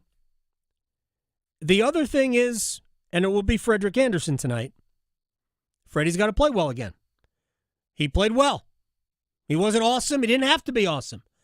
The plan is for Carolina's goaltender to not have to be awesome. Real quick, here's your schedule tonight. Devils, Hurricanes. We start at 6, by the way. And if you're just listening to me, you've got another 20 minutes to get there for half-price parking. At 3 o'clock, they turn back into a pumpkin. Senators and Maple Leafs at 7:30 tonight, with Toronto holding a 1-0 lead in that series. Game 1, Panthers and Lightning at 8:30 in Tampa, and the Wild and Golden Knights at 11 Eastern Time. I'll be home, likely in time for that, but I will not in any way watch it. I'll stay up for you. I'll let you know what happens. Oh, you're going to stay up for that? Oh, every playoffs. All right. Yeah. It is, playoff hockey is amazing, and I've watched a ton. I watched Dallas and Colorado last night. What a huge win for the Stars after giving up a late goal. Jack Drury getting on the scoreboard, but then Dallas to score 2 in the third period to win it. Mm-hmm. That just gives them, I mean, they lose both games at home. Yeah. I mean, they're still up against it going back to Colorado, especially since there's no answer for Nathan McKinnon. None. At all. 0. Good luck. And with that, not having Miro Heiskanen, that is bad. All right. Let us bring in a former Stanley Cup champion, Hurricanes legend Erik Cole. I want you to take me back to when you were a player and what the days were like. Oh, man. Obviously for me, when you like hearing that question, and it brings me right back to that rookie season, where we, we're kind of, just the underdogs all the way through it. Nobody really expected us to make too much noise, and I don't think anyone expected us to beat New Jersey, including New Jersey. Mm-hmm. It was just it was so great, and to see how much the community was abuzz that year with the flags on the cars, and just, I mean, it was anywhere you went.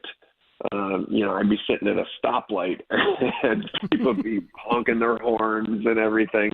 It's just the best time of year. There's no more college basketball to be watched and everything. It's the time for everyone in this area, in this community, to be Hurricanes fans, and it's just great. It is awesome. The tailgating culture is real, and even on Easter Sunday, I got to the arena just before noon, and I wasn't surprised. I expected it to be the case. I knew why the team was worried, because, holiest day of the year for people. But there were a ton of people out tailgating. Maybe not as many as they would have liked at that stage, but there were a ton of people, and we're encouraging people to go out today. How do you cross the line? Erik Cole is joining us. How do you not cross the line? How do you understand where the line is between being physical, as you need to be, especially in round one, especially the way New Jersey played in game one, and being across the line where it puts yourself in trouble, in jeopardy of going into the penalty box? Well, we always stressed controlled emotion. That's because, honestly, it was Easter Sunday. the tweet from the Hurricanes page, not today, Satan, was perfect. But let's face it, there was very little chance that the Devils had in game one. The way that this arena is, and the way that these fans come and get loud and everything, it can be overwhelming, and it certainly influences the game. But with that being said, from the players' standpoint, the player side of it, you have to be riding, that wave of emotion, but you also have to be, a little bit just conscious or cautious that you don't let it come too far. You look back to our game 7 against Edmonton, and in the first 5 minutes, Eastall runs their goalie. Probably a little bit of the emotion and the energy in the building kind of getting the best of them there, but it happens. So it's, you have to, you certainly want to embrace it and use it to your advantage, but to your point, it can't go too far, and you just have to, feed off of it and just play with that. If you're trying to keep yourself on an even keel, you're still probably going to be heightened a little bit, but you're not going to be at the extreme. Erik Cole is joining us here on the Adam Gold Show. I know you've played against former teammates before, and we saw, Jarvis hit on Pesce behind the net, which was a great hit and a clean hit, and nothing happened as a result of that hit other than we just played on and it was a good hit. But we did see Andrei Svechnikov hit Dougie Hamilton.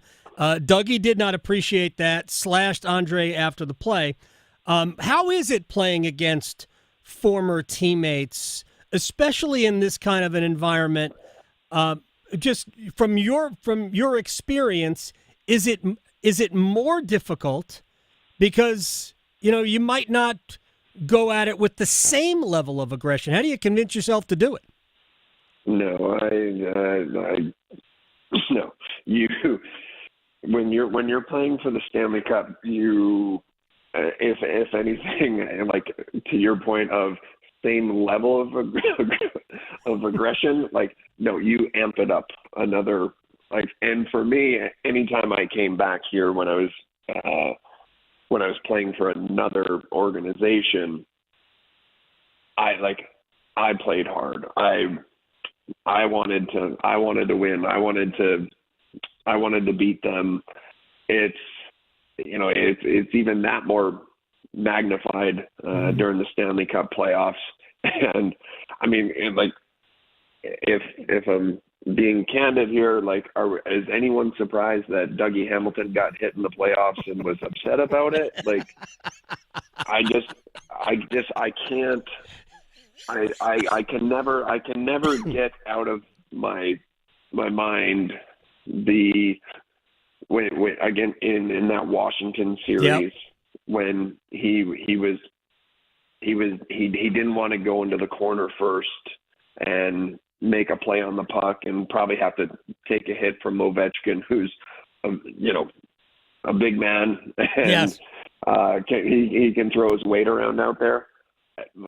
For me, that image is just burned into my mind anytime somebody mentions Dougie Hamilton. Yeah, and it cost Trevor Van Riemsdyk a shoulder injury. There's no doubt that I remember that play exactly. And if it were not for Justin Falk and Brett Pesce, which assumed the role of top defensive pairing after that, Carolina might not have survived that series against Washington. Erik Cole is joining us here on the Adam Gold Show. Taylor Hall was an MVP for the Devils, by the way, 8 years ago now, I guess it is. 7 years ago. I thought he was as good as Carolina had on the forward line against the Devils in Game 1.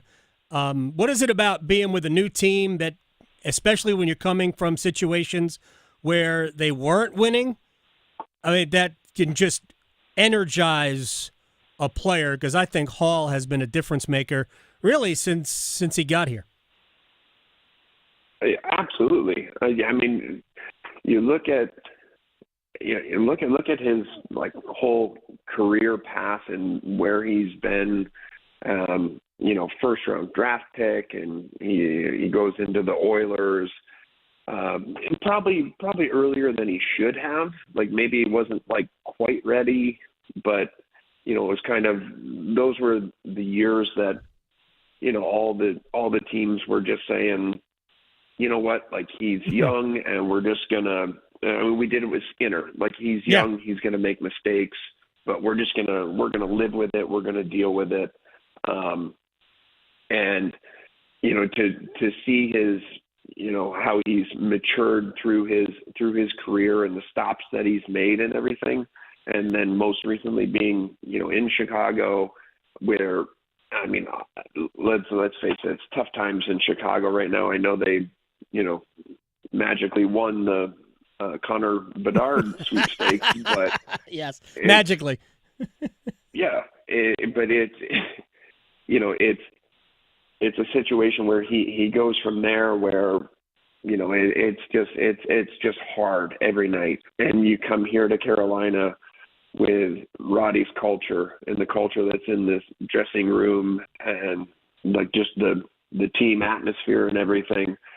Like what a breath of fresh air. Like that's, I mean, yeah, like that would excite anybody. If you're not getting excited about that and you're not excited about that opportunity, then you know what, like maybe it's time you just call it quits, because like you got a great opportunity in front of you, and like and I think he recognizes that. He's a great player, great person, and I think he sees that he's in a great situation and he's trying to make the most of it. All right, final thing for Erik Cole, then we will say goodbye, and hopefully I will see you at the arena, if not for Game 2, certainly soon. The carryover from like the goonery that we saw, whether it's Timo Meier going out of his way to try to deliver a very late hit on Jackson Blake, Daniel Sprong late in the game by the door to the bench, checking Taylor Hall with like 3 seconds left from behind. Jacob Markstrom swinging the stick, which got his own guy, missed Andre. That poor guy. Cody Glass is going to play. Cody, he's going to play? Yeah, Cody Glass is in. All right, well, sprained MCL for sure. Holy cow. Yep. If you're a player in that locker room, are you thinking about this is what the Devils are going to try to do, or do you don't even care, you just move on? I think that if from the Devils organizational standpoint and coaching staff standpoint, if there's a game that they can steal in this series, it's Game 2. I think the Hurricanes need to come out and establish themselves the same way they did in Game 1. I mean, the shots were 17-5 in the first at period. The end of the first period. Yeah. Yep. They need to jump them right away, but it has to be relentless, because it might take a little bit longer to break them, right? It's you have to just continually shift after shift, be methodical, do the same things over and over again, and that's how you take away their will, right? Like you take away their will. I mean, obviously, everyone's playing for the cup, so it's the most precious time of year. But I think if the Hurricanes just continue stay out of the nonsense, they don't need any of that. I'm sure New Jersey's going to try and ruffle some feathers and get under some guys' skins. Yep. That's just the nature of it. I mean, you see it across the league and in every playoff game, every playoff series.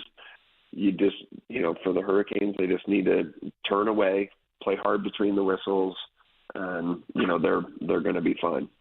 Erik Cole, you're the best, my friend. I appreciate your time.